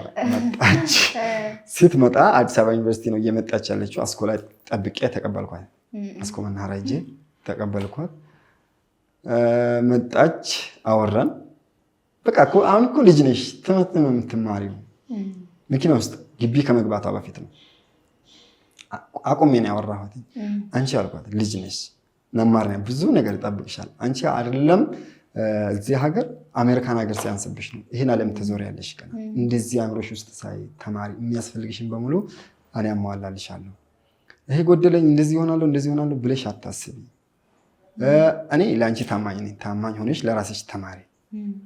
እብን በዚህ እድሜሽ እንዳገባሽ ባለትዳር እንደሆንሽ ግቢ ውስጥ አታውሪ። ኧረ እባክህ ዩኒቨርሲቲ ውስጥ እንዳገባሽ ምንም ነገር አክት እንዳታደርጊ ቀለበትሽን አውልቀሽ አስቀምጪ አልኳት። እንዴት አይነት ድፍረት አመጣ? ለምን እንዴት አልካት? እኔ አለ አይደል ይሄ ባለትዳር ከሆነች የበታችነት ይሰማታል፣ ጓደኞቿ ያገሏታል እና ብቻዋን ትሆናለች፣ ይደብራታል። አንደኛ እንደፈለገች አትማርም፣ ሁለተኛ ተመልሳ ትወጣለች ብዬ ፈራ። በቃ አስጠላኝ ብላ የምትወጣ ተመልሳ ትመጣለች። ስለዚህ አንዴ ከተናገረች ደግሞ ባለትዳር ነኝ ብላ ከተናገረች አይመለስም። ስለዚህ ከአፍሽ እንዳይወጣ አንድ ቦይፍሬንድ አለሽ ከግቢ ውጭ በቃ እንደዚህ ነው አክት ማድረግ ያለብሽ ግቢ ውስጥ። ለምን አለች።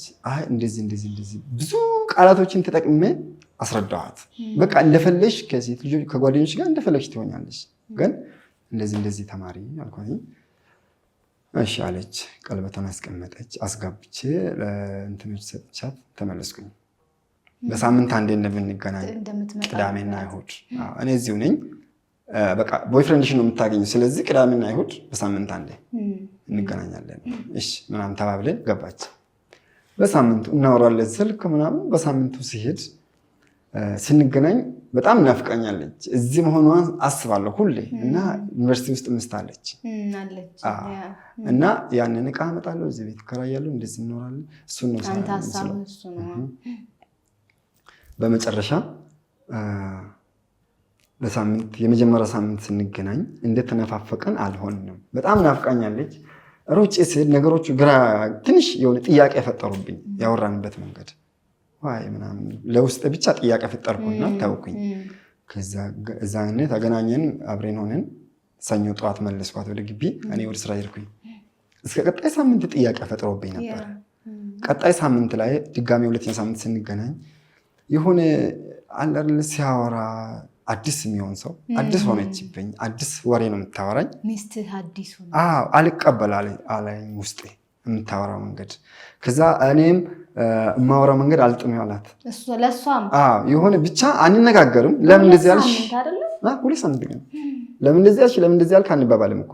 ግን በውስጣችን የሆነ መናገር የምንፈራው ነገር ተፈጠረ። ዝም አልን፣ አሳለፍን።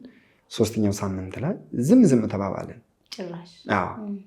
ከዛ ምን ነው ዝም አልሽኝ አልኩኝ። ምን ነው ዝም አልሽኝ? እና ብርቅ ነው ዝም ብንባባልስ ምናምን አልኩኝ። ደነገጥኩኝ። ክውን ያልኩ በተቀመጠ እኔ ያልኩኝ እንደዚህ ደንግጬ አላውቅም። ብርቅ ነው አይደለም። እኔ የቀልዷን እንኳን ብትል እንደዚህ እንትን ቀልዷ ነው ብዬ እንኳን ማሰብ አልቻልኩም። ከዛ በቃ የሆነ ብቻ የሆነ ነገር ምናምን ብቻ አወራን። እኔ ያቺ እንድታወራኝ እንድትጫወት ምናምን ገፋፋት። የለም የሆነ ውስጧን ስታክ አድርጓል። ዋጣ አድርጌ ገባሁ። ወር ሆንን። አሁንም በወር ተገናኘን። በወር ስንገናኝ ተጨቃጨቅን። ዋላ ጭራሽ ወደ ጭቅጭቃ መጣችሁ። አንቺ እንደዚህ አንተ እንደዚህ መባባል። ባለፈው ሳምንት ምን ሆነሽ ነበር? እኔ በቃ የጎደላት ነገር አለ ብዬ ነው። አሟልተላታል አይደል? አሟልቼላታለሁ። ጅማ እሄዳለሁ። ማልበት ሀገር የለም። ክፍለ ሀገር ያገኙትን በሙሉ ይዤላት እመጣለሁ። የሚያስፈልጋትን ማለት ነው። ኢቭን ከግቢ ምግባት ብዬ የተለያየ ነገር አመጣላታለሁ። በቃ የአትክልቶች ምናምን በቃ በየእንትኑ። ከዛ በወራችን ባለፈው ምን ሆነች ነው ምናምን ብዬ ሳስነሳ ነገር ይሁን በቃ ተጨቃጨቅን። አሁን ተጨቃጨቅን እኮ አልኳት እና ብርቅ ነው አለችኝ ዛሬ። ኧረ ወይኔ አልኩኝ። በቃ ይህም ብቻ ነው። ኧረ ወይኔ ብዬ ዝም አልኩኝ። ወር ከአንድ ሳምንታችን ተጣላን። የመጨረሻ ሌላ እዚህ ጋር መናገር የማልፈልገው ቃላት ተናገረችን። ውስጤን የሰበረች። በቃ በጣም ነው የተጎዳው። እንዴት እንደዚህ ልትሆን ቻለች? ይሄ ነገር እንዴት ሊፈጠር ቻለ? ከዛ ጓደኞቿን ማግኘት ፈለኩ። ቀስ ብዬ የቀረበቻቸውን አንድ ሰው አገኘው። ምን ተፈጥሮ ነበር? ጓደኛ አይነች ምናምን። ዛሬም ትዳር ነን አላልኩም። ጓደኛ አይነች ምን ተፈጥሮ ነበር? ሌላ ጓደኛ ያዘች እንደዚህ የምታውቀው ነገር አለ? ኧረ ጭራሽ። እሷ እኮ በቃ ከክላስ ወደ ዶርም፣ ከዶርም ወደ ክላስ አሊያም ፌሎሺፕ አለኝ ጸሎት፣ እዛ ትሄዳለች። ከዛ ውጭ ሰው አታገኝም። ኦኬ ልደብቀኝ ይችላል። ሁለተኛ ሳምንት ላይ የመጨረሻ ተጣላንና ሁለተኛ ልታይኝ እንደማትፈልግ ሁለተኛ ወር ሁለተኛ ሳምንት አንድ ወር ከሁለት ሳምንት ልታይኝ ዋላ እንደማትፈልግ ባታይኝ ደስ እንደምላት አወራች ያልኩኝ። ባታይኝ ደስ እንደሚላት ምናምን በቃ በጣም ብዙ ከባባድ ቃላትን ተናገረች። ምንድነው ችግርሽ? ምንም። ኦኬ ምን እንደተፈጠረ አላውቅም። ዝም አልኩኝ። ዛኔ ሌላ ስሜት ውስጥ ገባሁኝ። ተረበሽኩኝ። ስራ እየሰራሁ አይደለም፣ መኪና በስርዓት አልነዳም፣ ምግብ አልበላም። በቃ መቆዘም ጀመርኩ። ሌላ ስሜት ውስጥ ነው የገባሁ።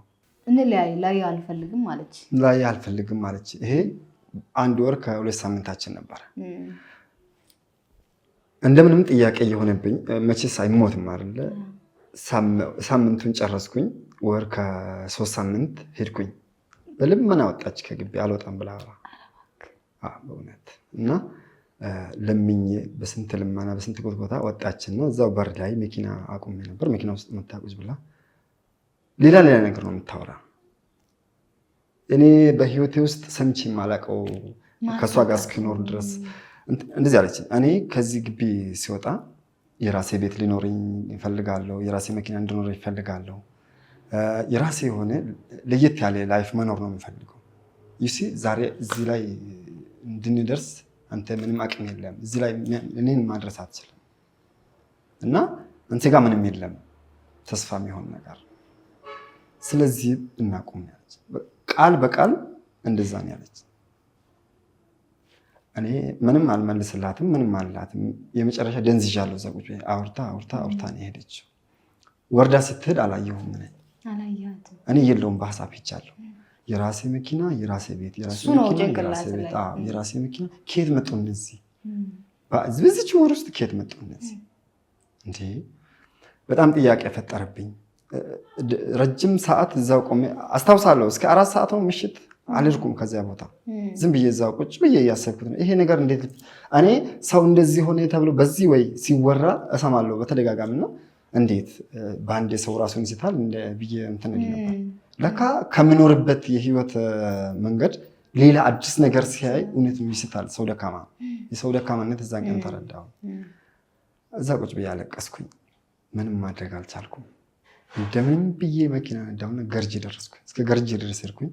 ገርጂ የማውቀው ሰው ነበርና ገርጂ አቁሜ ሆቴል ፊት ለፊት አቁሜ መኪና ውስጥ ተኛው። እየቃዥን ዝም ብዬ በቃ እንቅልፍ ማይባል ነገ። አሁንም መኖር ተጀመረ። የሰው መኪና ነው የሚይዘው። ቱር ላይ ስለሆነ ፈረንጆችን ስለማመላለስ ግዴታ ኮንሺየስ ሆኜ ነው መንዳት ያለብኝ። ሰዎቹ ስሜቴን ሲያዩ ግራ ገብቷቸዋል። እንዴ ተቀብሎኝ ይነዳሉ። ምን ተፈጥሯል? ምንም እኔ ልክ አይደለሁም። ምግብ አልበላልኝም፣ አልተኛም። በጣም ነው የተረበሽኩኝ። የመጨረሻ ነው የተረበሽኩኝ። በህይወቴ ውስጥ ይሄን ያህል ሰው ያዝናል ብዬ አልጠብቅም። እኔ እና ታናሽ ወንድሜ የኔ ታናሽ ወንዝ በልቶት ሞቶ ነበር፣ ውሃ ወስዶት እና እናቴ የመጨረሻ አዝናለች። ሀዘን አይደለም ለአመታት ልጄ እያለች ነው የምትሄደው በየመንገዱ። 2 ዓመት 3 ዓመት ነው ጥቁር ልብስ የለበሰችው እና ከእንትን ጋር ትጋጨ ነበረ፣ ከግርግዳ ጋር ከፖል ጋር መንገድ ላይ እያየች አታይም ልጄን እያለች ስለምትሄድ 2 ዓመት 3 ዓመት እና እሱን ነገር ምንድን ነው እል ነበርና ድጋሚ መጣብኝ። ድጋሚ መጣ። እንደዚህ ነው እንደለካ እናቴ እንዲሆና ነበራ። ይሄን የሰው ልብ ይሰበራል። ተሰበርኩኝ። በትልቁ ነው የተሰበርኩኝ። እንደዚህ ሰው ይሰበራል አላውቅም። ብቻ ከሰዎቹ ጋር የነበረን አግሪመንት 1 ወር ብቻ ነበር የቀረው። መኪናውን ይዤ ከድርጅቱ ጋር የነበረኝ ጨረስኩኝና መኪናውን ይዤ ተመለስኩኝ ወደ አዳማ ተመለስኩኝ። ደውላለሁ፣ አላገኛትም። ለቤተሰብ ደውላለሁ፣ ለጓደኞቿ እህት ወንድሞቿ ደውዬ ላገኛት በጣም ጣርኩኝ። በዛን ሰዓት ጭራሽ በቃ ልታገኛት ፈልገው ጭራሽ በሁሉም ሶሻል ሚዲያ ብሎክ አደረገችኝ። ግቢ ውስጥ ገባሁ፣ አስፈለግኳት። አንድ ቀን ፈተና እየተፈተኑ ነበር፣ አየኋት በርቀት። በቃ በጣም ስትናፍቀኝ መንጃ ፍቃድ አስይዤ በር ላይ ባለ ጉዳይ ነኝ ብዬ ገባሁ። በ5ኛ በር ገባሁና በርቀት ለፈተና ወጥቶ ቁጭ ብሏል ውጭ ላይ አየኋት። ይቻል በቃ ክላሳቸውን አይቻለሁ። እንግዲህ ከዚህ በፊት ታዋቂያለሁ ብዬሻለሁ። እሱን ጠቆመኝ። በዛ በኩል ሄጄ አይቻታለሁ። አይቻት ብቻ ምናምን ተመለስኩኝ። እዛን ቀን አልረብሻትም፣ ፈተና ላይ ነው ያለችው። ዛሬም ለእሷ ነው የማስበው። ቤተሰቦቿ ባለትዳር ናቸው። ለመኗት። እናቷ ወንድሟ ለዚህ አዲሱ ገበያ ባንክ ሰራተኛ፣ እሱም ለመናት። ምንድን ነው የተፈጠረው? እሱም አገኘኝ በአካል ጠርቶኝ ፒያሳ ላይ። ምንድን ነው የተፈጠረው? አላውቅም። እሷ ተጠየቀች። ምን ሆንሽ ስትባል እኔ ከውስጤ ነው ያጣሁት አለች። ጭራሽ ሌላ ቃል ሰማሁ። አሁንም ከውስጤ ያጣሁት ዳትመስ እኔ ድጋሚ ነገረችው። ያንን እንግዲህ ለወንድሟ ነው ተናገረችው። ለወንድሟ እንግዲህ እሱን ነው የምታገኘው እዚህ እሱን ያለላት በጣም ሲጨቃጭቃት ነው የተናገረችው መሰለኝ። እኔ ከውስጤ ነው ያጣሁት የለም ውስጤ ሙሉ የሚባል ውስጤ የለም። እንደዚህ ነገር አለ እንዲህ የሚባል ነገር እኔ በጣም ግራ ገባኝና እንደዚህ አወራኝ። እሱ እንደዚህ ነው ያለችኝ። ከፈለክ ተወኝ፣ ከፈለክ ቤት አልመጣልህም፣ ወይ ተወኝ ወይ ቤቴን እተውልሃለሁ አለችኝ። አሁን እኔ ድጋሚ በጣም ከደጋገምኩባት ቤቴ ላትመጣ ነው። ካልመጣች ደግሞ ሌላ እርምጃ ነው በራሷ ላይ የምትወስደው። እሱ ማስፈራራኝ በድጋሚ። እናቷ፣ አባቷ፣ ቤተሰቦቿ በሙሉ ለመኗት። ማንም ሰው ለመናት፣ ሊያሳምናት አልቻለም። እኔ ከውስጥ ያጣሁት የሚለው ቃልና የራሴ ቤት የራሴ መኪና የሚለው ቃል ሁሌ ይረብሽኛል። ወደ ውስጥ የመጣ እረፍት ነሳኛል። እኔ ጭራሽ ከሰውነት ተራ ወጣ። ከሰው አይባልም ንፋስ ይዞኝ ይሄዳል። መንገድ ላይ ሲሄድ መኪና መንዳት እንደዚህ መርሽ ማስገባት ነው ያቃተኝ። የመጨረሻ አቅሜ በቃ ጠፋ። እንደዛው አዳማ ላይ መኖር ጀመርኩኝ። መኖር አይሉት መኖር አልተኛም። እንቅልፍ የለም። ማታም አለቅሳለሁ። ሁሌ አለቅሳለሁ። በቃ እህቷ ጅማ አሉ ታላቅ እህቷ ለሷ ደውዬ አስተማሪ ናት። ለሷ ደውዬ አለቅስባታለሁ። በቃ ትሰማኛለች። አልቅሽ እስክጨርስ ድረስ ታዳምጠኛለች። አልቅስ ይወጣልሃል። በቃ ምንም ላደርግልህ አልችልም። እኔ ድሮም አትሰማኝም። ቢያን ባይሆን እነከሌን ነበር የምትሰማው፣ እኔን አትሰማኝም። ስለዚህ ምንም ላደርግልህ አልችልም፣ ግን ታዳምጠኛለች እስከ መጨረሻ። አለቅሳለሁ። አይኔ ጠፋ። ጭራሽ እቤት አስጠላኝ። ወጣው መንገድ ላይ ዝም ብዬ እየዞርኩኝ ጠዋት ላይ እገባለሁ። እንቅልፍ የለም። ቀንም እንደዚሁ ስራመድ እውላለሁ። 3 ቀን 4 ቀን ምንም ሳልተኛ ዋልኩኝ። ከዛ ታመምኩ። ስታመም አዳማ ጎዳና ላይ ወንበሮች ነበሩ፣ ጠረጴዛ ወደ ታችኛ ወደ ኢኮኖሚ ፖስታ አካባቢ ነው። ወንበሩ ላይ እየተኛው በዛው በጣም አሞኛል። ቀን ላይ ሰዎች አስነሱኝ። ጠጋቢ ዛፍ ስር ተኛው። ጎዳና ላይ እዛ ቤት እያለ በጣም የሚቀርበኝ ዘመድ እያለ ባለመኪናው እዛ እያለ ከእነሱ ጋር ነበረ ለ50 እዛ መኖር ጀመርኩኝ። እዛው አሞኝ ዛፍ ውስጥ መተኛት ጀመርኩ። ለምን ወደ ቤት እገባለሁ? ለምን እዚሁ አልኖርም? የሆነች ጂፓስ እጄ ላይ ያለች ሙዚቃ ነው የማዳምጠው። ጸጥታ አማርኛ በቃ ተመቸኝ። ማንም የሚጠይቀኝ ሰው የለም። ምን ሆንክ የሚለኝን ሰው በጣም ጠላሁ። ዝም ብዬ ራሴ መታመን ፈለግኩ። ስቅ ብዬ በየመንገዱ አለቅሳለሁ። በቃ በየቀኑ ለቅሶ ብቻ ነው። ምግብ እንደዚህ ከመንገድ ላይ ብስኩት ምናምን ገዝቼ ግማሹን አልበላም፣ እጥላለሁ። እንደዛ ያልኩኝ በየመንገዱ መተኛት ጀመርኩ። በቃ ቤት መግባት አስጠላኝ። ወጣው ጎዳና ላይ በዛው አገኘኋቸው። እዛ መንገድ ላይ የሚኖሩት ምናምን አገኘኋቸው። ይህን ሁሉ ቤተሰቦች አያውቁ። ቤተሰቦቼ የሆነ ክፍተት እንደተፈጠረ ብቻ እየተግባባን እንዳልሆነ ነው የሚያውቁት እንጂ እንደዚህ ተቆራርጠናል አያውቁም። አልነግራቸውም። ስልኬን ጣልኳት። ከዛ ያችን ጂፓስ ብቻ አንዴ ባትሪ እየቀየርኩላት አንዴ ቻርጅ እያደረኩ ዘፈን እያዳመጥኩ ብቻ ከዛ ጂፓስ ጋር ብቻ መኖር ጀመርኩ። መንገድ ላይ 1 ወር ሆነኝ። በቃ ለመድኩት መንገድ ላይ መኖር። 2 ወር ሆነኝ፣ 3 ወር ሆነኝ። ኖርማል አልኩኝ ከነሱ ጋር መኖር። ከነሱ ጋር ወይ መሳቅ ከጀመርኩኝ ስቃለሁ። ከነሱ ጋር ስቃለሁ ምናምን። እዛ ጋር ደስታ አለ። ዞር ስሉ ለቅሶዬን ጀምራለሁ። ያመኛል፣ በጣም ያመኛል። ይሄ ጽሚ ምናምን ፊቴን ሸፍኖታል። ፀጉሬ ድሬድ ሰርቷል፣ አልቆረጠም። ልብሴ በጣም ተበላሽቷል፣ ግን አይሸተኝም። አንድ ቀን ዝናብ የሌለ ዝናብ ዘነበ። ዝናብ ሲዘንብ ቱቦ ውስጥ ገባን። እዛ ውስጥ ቆሻሻ ይዞ መጥቶ ነው የገባብን። አስታውሰዋለሁ እስከዛ ድረስ። ከዛ ወጣን፣ የሰው ሆቴል ውስጥ ገባን። ሰዎቹ አባሩ ጥበቃ ባረረ መጡ። ጥበቃ ዞር ስል ነው የገባነው። ዞር ወጣን። ከዛ ከአዳማ ራስ ሆቴል የሚባል አለ ፊት ለፊት እንትና ሮቢ ሆቴል ፊት ለፊት መንገድ ላይ እንደዛ እየተባለ በቃ መንገድ ላይ መኖርን ለመድኩኝ። አሁን ነፃ ነኝ። በቃ ማንም የሚጠይቀኝ ሰው የለም፣ የሚያቀኝ ሰው የለም። ድንገት የሚያቀኝ ሰው ካየኝ እንኳን አያቀኝም። ፊቴ በፀጉር በስም ተሸፍኖ እንደምታየኝ ጽናም። እዛ ውስጥ መኖር ጀመርኩኝ።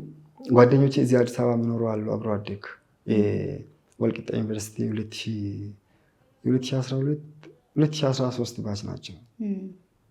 እነሱ የጠፋ ሄሌች ምናምን ብሎ እኔ መፈለግ ጀመሩ። አዳማ ያሉትም አሉ፣ ተጠያየቁ። እዛ ነበር እዚህ ነበር የሚባል።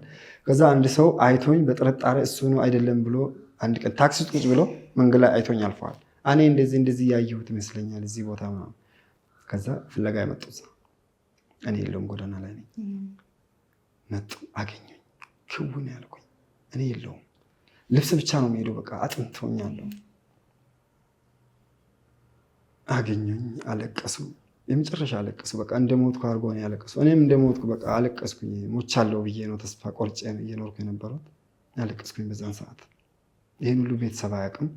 ለምን አገኙ እነዚህ ሰዎች? ተዋረድኩኝ። በድጋሚ ቤተሰቦችን ያዋረድኳቸው። ሌላ ስሜት ውስጥ ገባው እና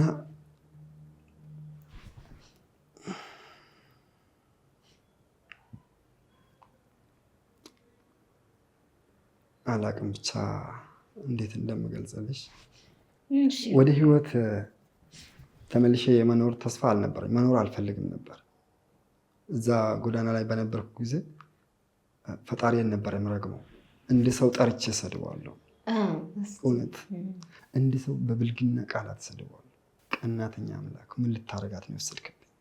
ግን መንፈሳዊ ላይ ጠንካራ ነበር አይደለ? ተጣላ መሀል ላይ ከፈጣሪ ጋር ተጣላ ማለት የዓለም ጥግ ድርሼ ስለተፈጠፈጥኩኝ ድጋሜ የመኖር በቃ መሞት ነው የምፈልገው። እንዲገለኝ ይፈልጋል።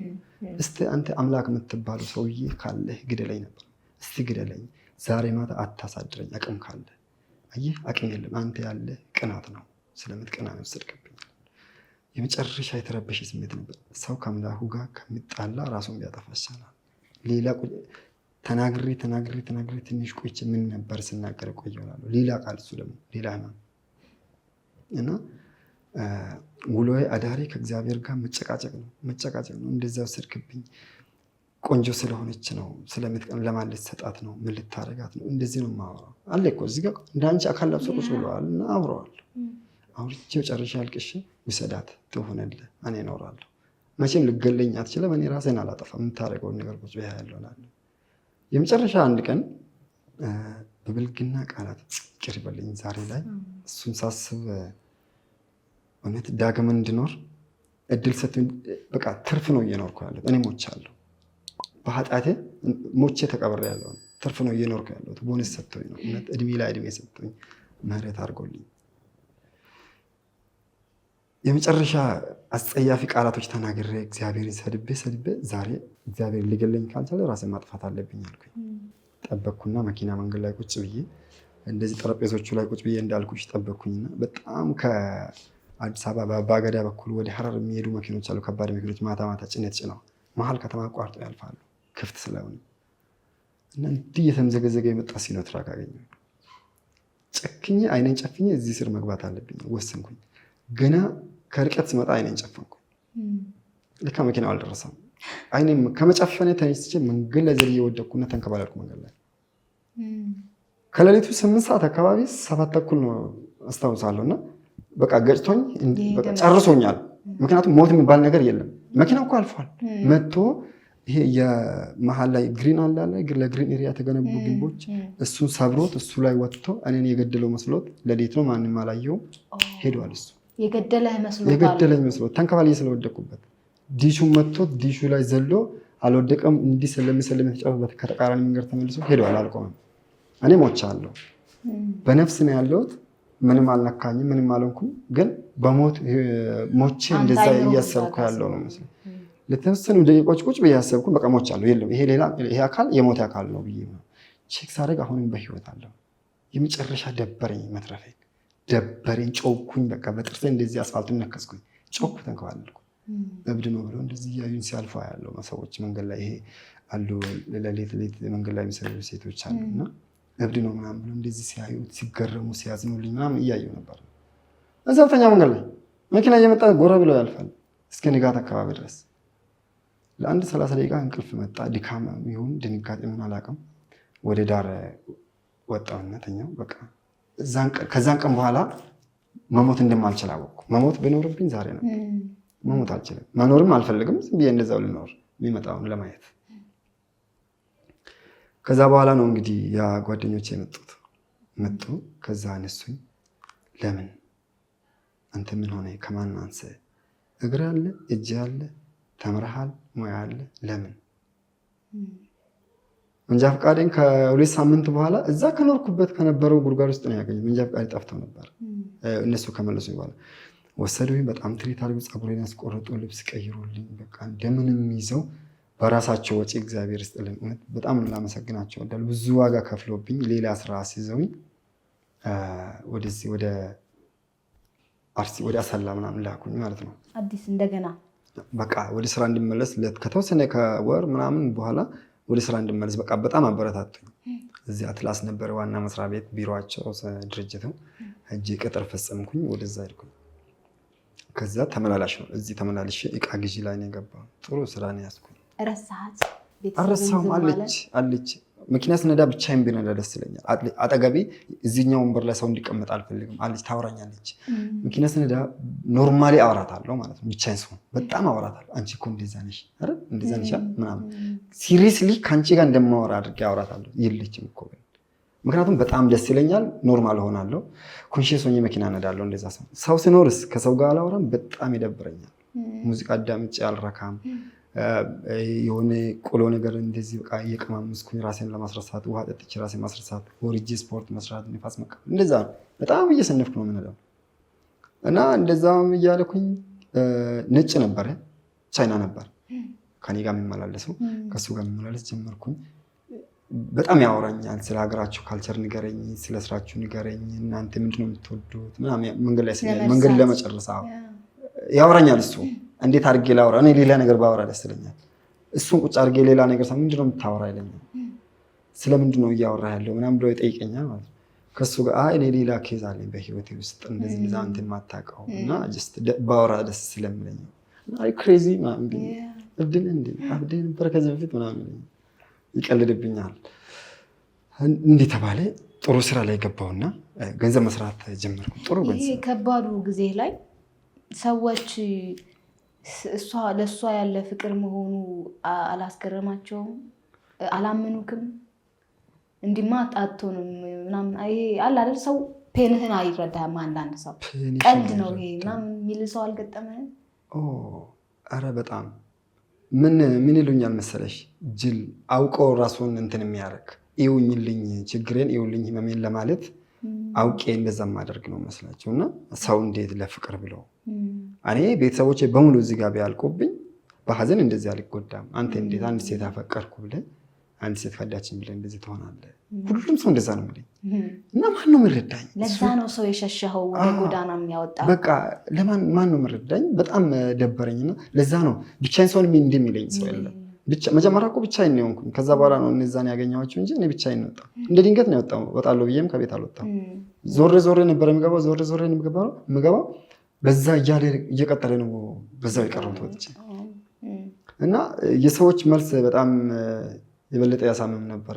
እንዴት እንደዚህ ጥያቄያቸው ማለት ነው። እንዴት እንደዚህ ታደርጋለህ? እንደዚህ እንዴት ሰነፍ ደካማ ነህ?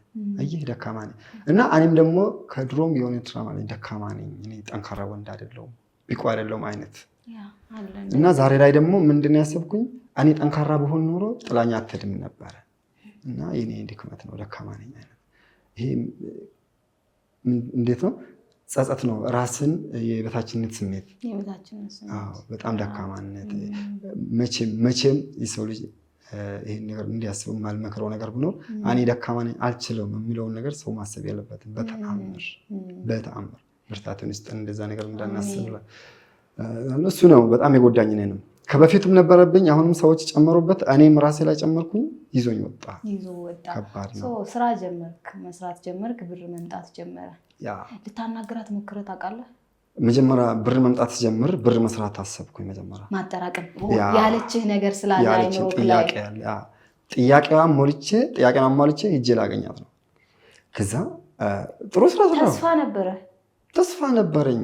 ትመጣለች፣ በቃ አሁን ገንዘብ ላገኝ ከቻልኩ ትመጣለች። አሁን እኮ ድጋሚ ተመልሶ ሰርተህ ጥሩ ገንዘብ ካገኘ ጥሩ ላይ ካለ ወይ እሷም ትመጣለች ወይ ከእሷ የምትበልጥ ታገኛለህ። ሁሌም የሚመክረኝ ይሄን ነበር። እነዚህ ጓደኞች እኔ እንዳለቅስ እድል ይሰጡኛል። አልቅስ፣ ከዛ አውቆ ያስነሳሉ። ስለሷ እንዳወራ ደስ ስለሚለኝ ማለት ነው። ስለሷ ማውራት ደስ ስለሚለኝ በጣም እንዳወራ ይፈቅዱልኛል። ከነሱ ጋር እንዲሆን እኮ ነው። እንደዚህ ካላረጉኝ ከነሱ ጋር አልሆንማ፣ ጥያቸው እጠፋለሁ። ይህን ተጠቅሞ እንደዚህ ካረክ ሲሆን ገንዘብ መስራት ጀመርኩኝ። እድል ተሰጠኝ። እንደዚህ ከድርጅቱ ማለት ነው። አንድ መኪና ለብቻ የተሰጠኝ። እንደዚህ አይነት ስራ ምድር የተባልኩኝ። ሲሚንቶ እጥረት ገጠመ። በዚያን ሰዓት ድርጅቱ ቆመ፣ እነሱ ከተፈራረሙበት እና በየሀገሩ የዞርክ ሲሚንቶ በተሳቢ አቅርብ አምጣለን። እዚህ ከአንድ ተሳቢ 8,000 ብር ይከፈላል ተባልኩ እና የተፈለገው ደግሞ የተመደበው 45 ሚሊዮን ብር ነበር ለዛ ሲሚንቶ በጣም ብዙ ብር እንደማገኝ ሂሳብ ሰራው። ኦኬ ማስራት አለብኝ። ብቻዬን ነው ደግሞ የምሄደው። በጣም ደስ የሚለው ብቻዬን። አንድም ቀን መንገድ ላይ ሰው አልጭንም። ድሬዳዋ ሄዳለሁ፣ አምቦ ሄዳለሁ፣ ጅማ ሄዳለሁ ሲሚንቶ ፍለጋ። ለተሳቢ ሾፌሮች ብር በእጅ ካሽ እየሰጠው ቦኒስ ማለት ነው ከራሴ ቆርጬ እዛ አመጣቸዋለሁ። መንገድ ላይ ቆሜ የተባለ ሁሉም ኔትወርክ ዘረጋው ነው። ቆሜ የተባለ ጭኖ የቆመ ተሳቢ ሁሉም ወደኛ ነው የሚሄደው። ይሄ እንደዚህ አይነት መጥተዋል ተቀበሉት፣ እንደ መጥተዋል ተቀበሉት። በጣም ሰራው። በአጭር ጊዜ ውስጥ ሚሊዮን ሰራው። አሁን ወይ ቤት መግዛት እችላለሁ ወይ መኪና መግዛት እችላለሁ። ኮንፊደንስ ይሰማኛል። ሙዚቃዬንም አዳምጠው ደስተኛ ነኝ። ስለሷ ማሰብ አልተውኩም። እጽፋለሁ። በዚህ ወይ መጽሐፍ ጽፌያለሁ። አንካሳው ልቤ የሚል አንካሳው ልቤ ምን አስበህ ጻፍክ? በቃ የኖርኩትን የጻፍኩት ስሙን ጠራሁ። በቃ ከመጀመሪያ ከሷ ጋር ከተዋወቅኩት በዛ የስቃይ ጊዜ ውስጥ የኖርኳትን እያንዳንዷን ሞመንት እና አሁን ያለኝን ተስፋ ነው የጻፍኩት። አንድ ቀን ልትመጣ እንደምትችል፣ ትላንት እንደዚህ መሰበር እንደሌለብኝ፣ ቁጭ ብዬ ያስቀምጠችኝ ቦታ ቁጭ ብዬ ልጠብቃት እንደነበረብኝ፣ ነገ እንደምትመጣ በቃ ኦልሞስት መጨረሻ ላይ ነኝ። ናይስ እግዚአብሔር ይርዳ። እና ብሩ ተገኘ። ብሩ ተገኘ። ከዛሬ ነገ እደውልላታለሁ፣ ከዛሬ ነገ አገኛታለሁ እያልኩ በማልጠብቀው መንገድ አንድ ቀን ደወለች። አታውቅም ገንዘብ እንዳገኘው ምን ላይ እንዳለው። ምናልባት ቲክቶክ ላይ ፌስቡክ ላይ ልታይ ትችላለች። ቲክቶክ አልጠቀምም ብዙ፣ ፌስቡክ ምናምን እጠቀማለሁ። አንድ ቀን ደወለች። ተመልካቾቻችን ዛሬ በዚህኛው ፕሮግራማችን እንግዲህ ያልተላኩ ወይም ያልተላከ መልእክቶቻችንን አናነብም። ምክንያቱም እንግዳችን ራሱ ያልተላከ መልእክት ይዞልን መጥቷል።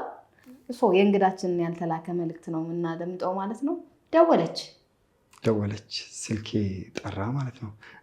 ቆሜያለሁ ፓርኪንግ ውስጥ ስራ ላይ ቆይቼ ሻወር ገብቼ እንደዚህ ፓርክ አድርጌ መኪና ቆሜያለሁ እዛው በር ላይ እና መኪና ውስጥ ቁጭ ብዬ ጥላ ስር ደወለች።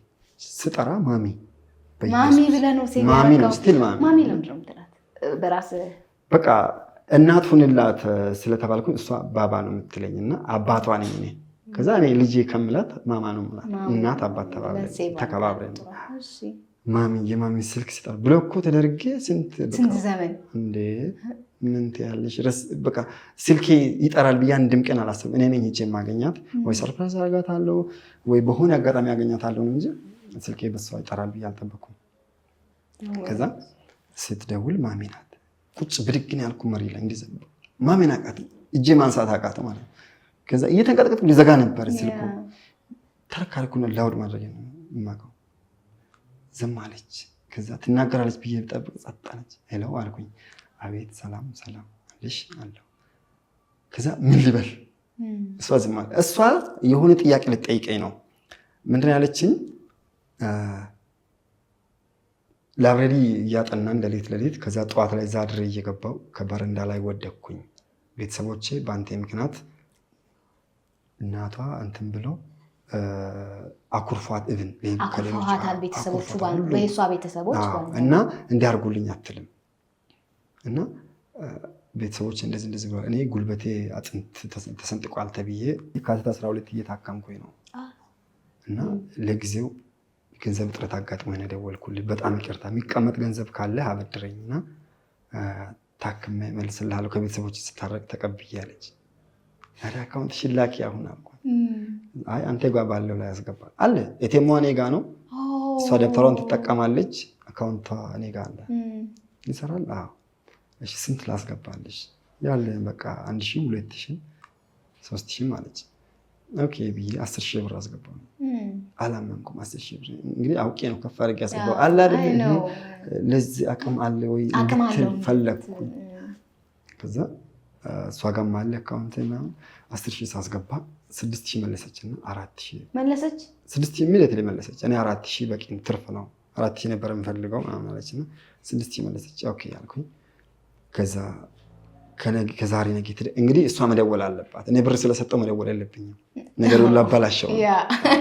ስለዚህ ስልክ እጠብቃለሁ። ከዛሬ ነገ ስልክ ይጠራ ቻርጅ ላይ አስቀምጬ አለድማ ሞታት አለ እንጂ የምር ትንሽ ቻርጅ ካረኩኝ በቃ ይዤ ነው የምወጣው። በመኪና ነው ቻርጅ ማድረገው እንጂ ስልኬና ደውላ ብታጣኝስ፣ ከዛ በኋላ ብሎክ ብታደርገኝስ?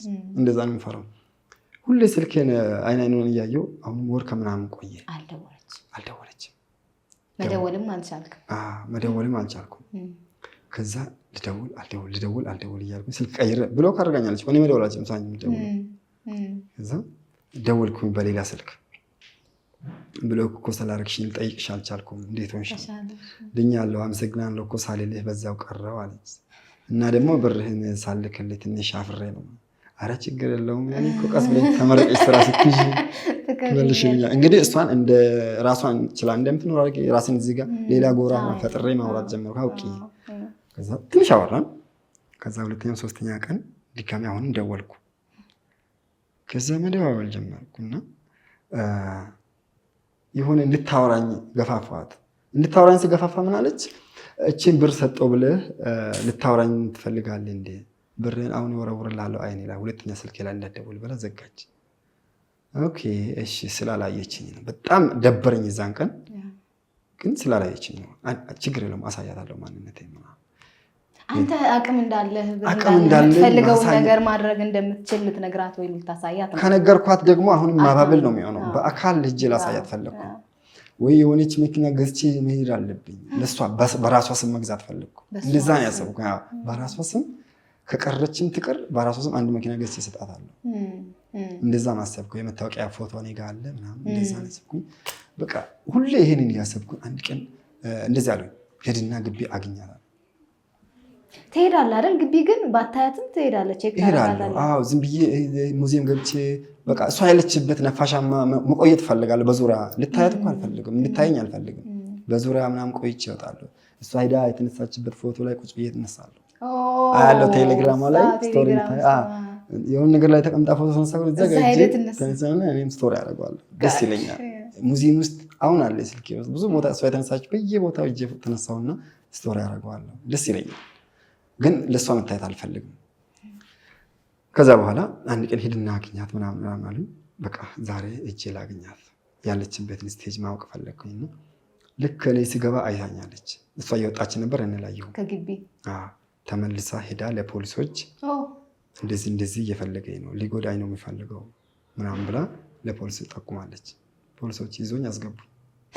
እዛም አለ አይደል የግቢ ደምራ ሴኩሪቲ ታሰርኩኝ። እዚህ 6 ኪሎ ታሰርኩኝ። ገባሁ ለተወሰነ ታሰር አጋጣሚ የተጋባንበት ይሄ የጋብቻ ውል አለ አይደል ፎቶ አለኝ ስልኬ ላይ። ከዛ ምንድን ነው የተፈጠረው ምናምን ስለ አይ ሚስቴ ናት እንደዚህ በቃ ክፍተት ተፈጥሮ ነው ሚስቴ መሆንን በምን እናውቃለን። ከዛ ይሄን ይወት ብዬ ሰጠኋቸው። አዩ አዛዥ መጣ አነበበ።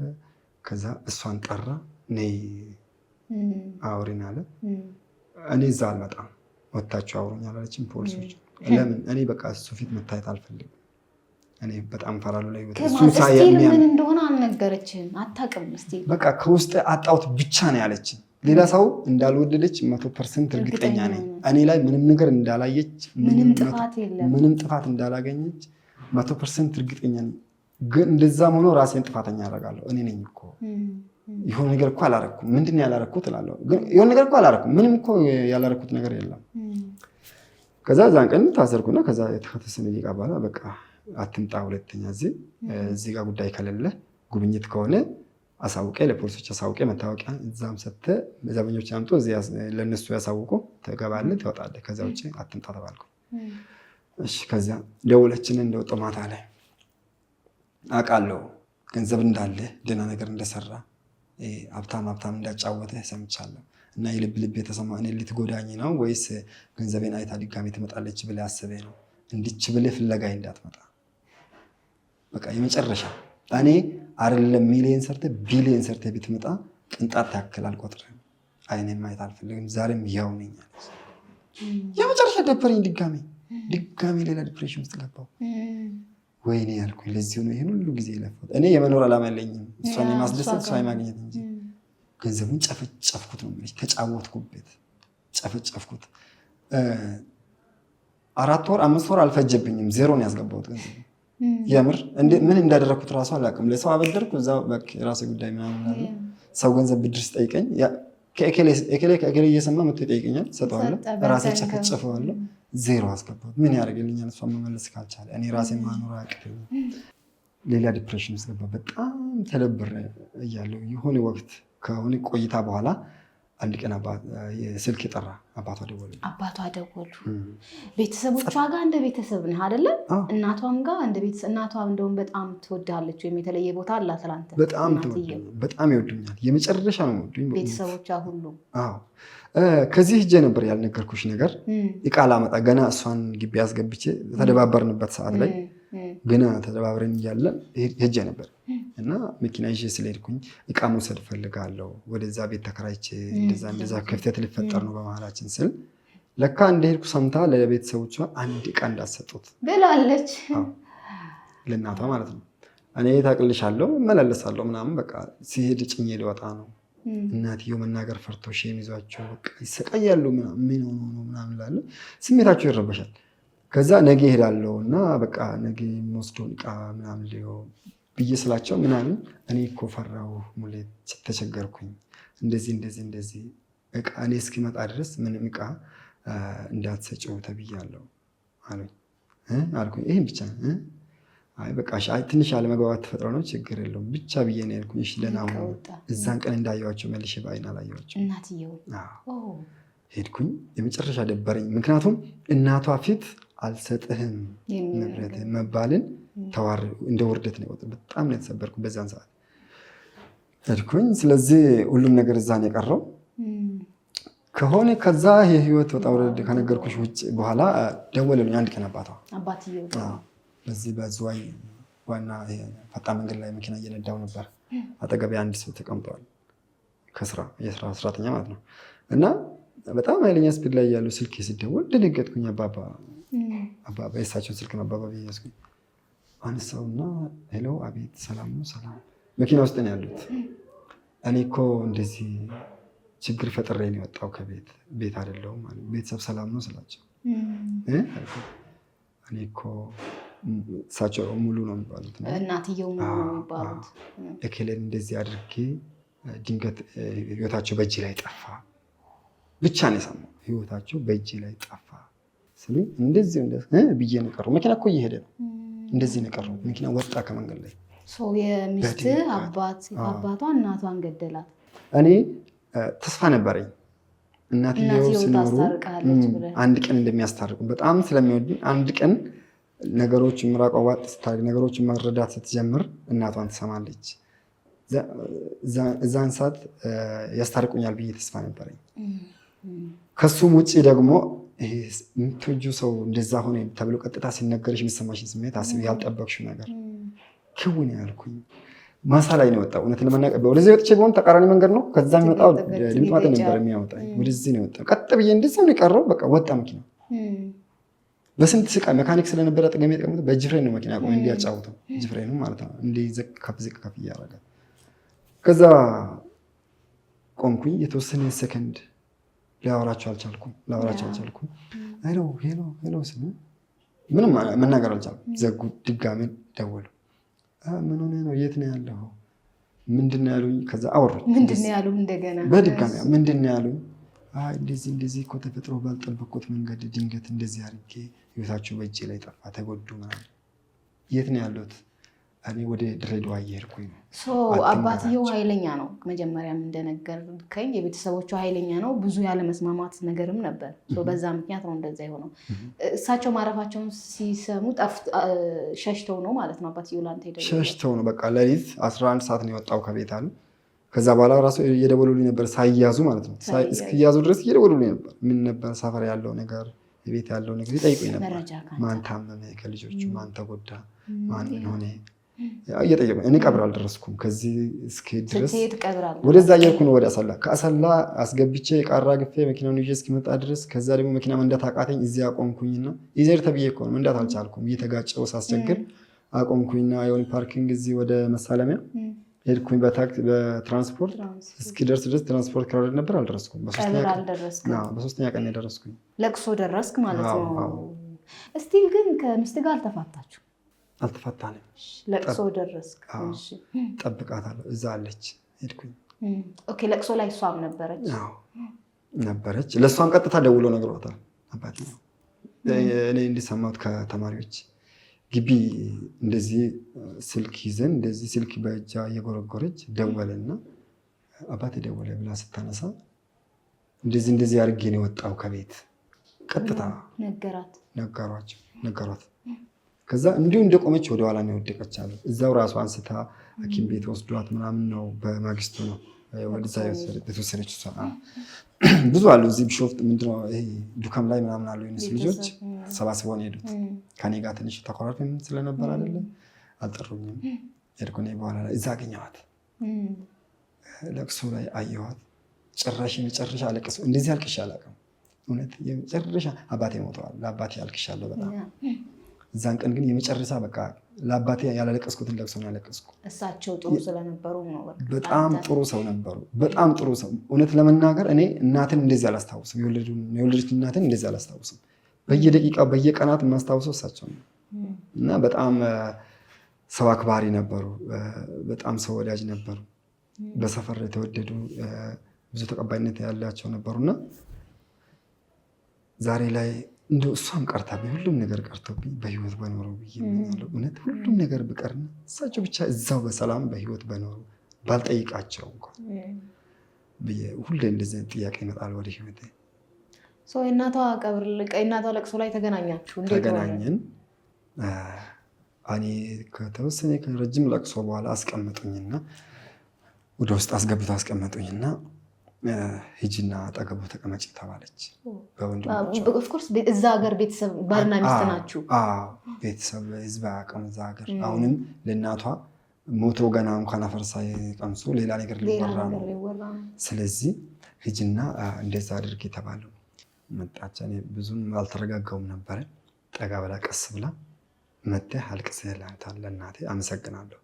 አሁን ምንም ነገር ውርደት ችግር ሳይፈጠር ይበቃል፣ ቀስ ብለህ ወጥተህ ሂድ ከዚህ አለች።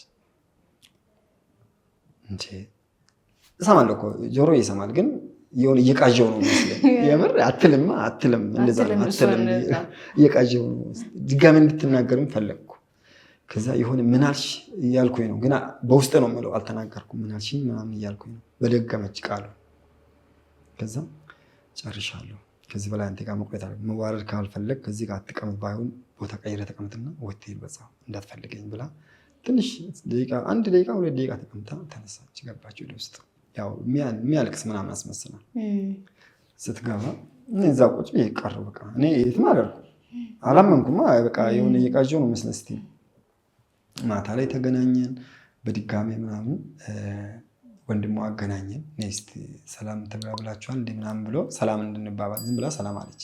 እኔ መጨረሻ ሌላ ደስታ ሰላም ስትለኝ የተምታታ ስሜት፣ እዚህ ጋር ሀዘን እዚህ ጋር ደስታ።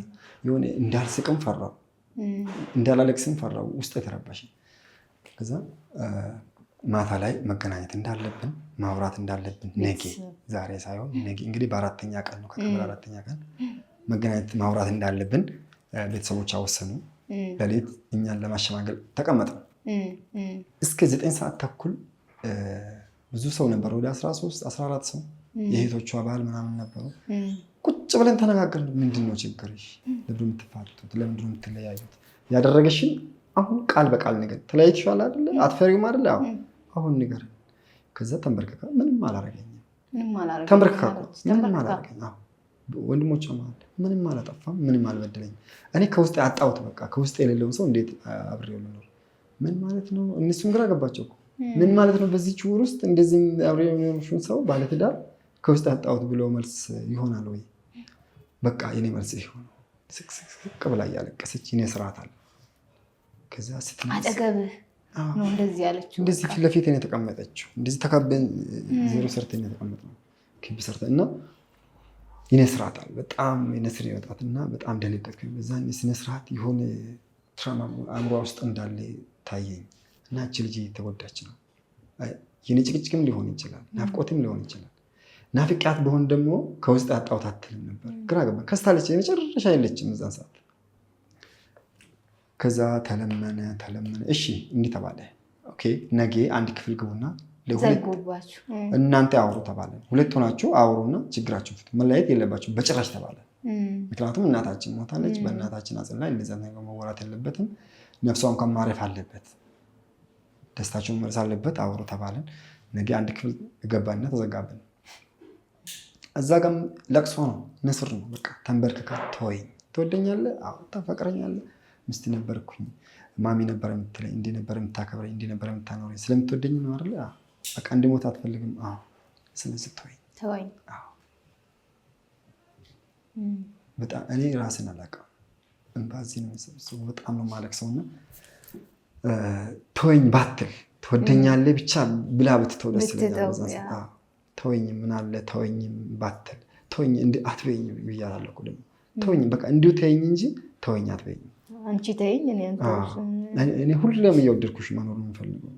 ቃል ገብቼልኝ ነው የወጣሁት እዛን ቀን እውነት ለመናገር በመጨረሻ ማለት ነው። እዛን ቀን በዛ ክላስ ውስጥ እንግዲህ አሳዘነችኝ። ስነ ስርዓት ስታለቅስ የሆነ ሲደክማት ተንበርክካ ስትለምነኝ በጣም ግራ ገባኝ። እወዳት የለ ስቃይ ማየት አቃተኝ። በቃ እንደዛ አልኳት፣ አንቺ የራስሽን ህይወት ኖሪ ሂጂ፣ በቃ ምንም ማድረግ አልችልም፣ እኔ እድሌ ነው። ቃል ምገባልሽ ግን እድሜ ሙሉ አንቺን ሳፈቅር ነው። ሌላ ሴት አቅም ኖረው እንኳን ባገባ አንቺን እያፈቀርኩ ሌላ ሰው እንደማገባ ይወቅ። እድሜ ሙሉ ሳፈቅርሽ ይሄ በእግዚአብሔር ፊት ቃል ገባልሻለሁ፣ በእናትሽ አጽን ላይ ቆሜ ያልኳት። ጭራሽ ራሷን ሳተች። ለምን እንደዚህ ታደርጋለህ? በቃ ሂድ አንተ ወንድ ነህ፣ ብዙ ቦታ ነው የምትሄደው፣ ሌላ ቦታ እንደዚህ ይሆናል፣ እንደዚህ ብዙ ነገር አወራች። ስለዚህ እንደዚህ ማሰብ የለብህም ስትለኝ እኔ ምን ስለምን እንደምታወራ ራሱ አላውቅም።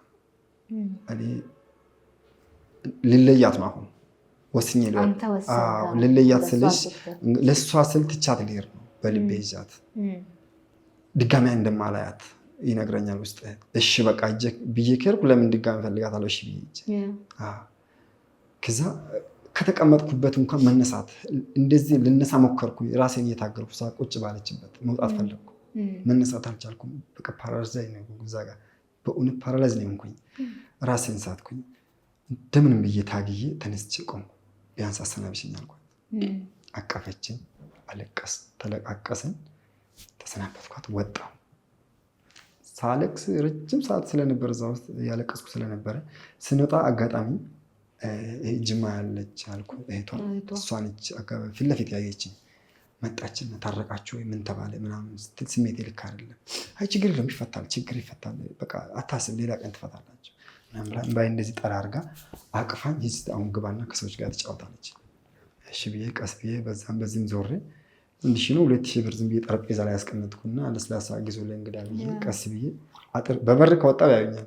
ከጀርባ እሷ ድሮ ሾልካ በምትወጣበት መንገድ ሾልኬ ከአጥር ወጣ። አልተመለስኩም፣ ሄድኩኝ። ንግራት ከዛሬ ጀምሮ እኔ ከህይወትሽ እወጣልሻለሁ፣ አንቺ ግን ህይወትን እንደተቆጣጠረሽ የሌላ ሰው ህይወት ውስጥ እንዳለሽ ቁጠሪ፣ ሌላ ሰው እንኳን ስታስብ በእኔ ህይወት እንዳለሽ ቁጠሪ ምናምን ብዬ ሁሉንም ነግሬያት ወጣሁ። ዘንጋል ከእናቷ ለቅሶ ላይ አልተስማማችሁም? ሾልከ ወጣሁ።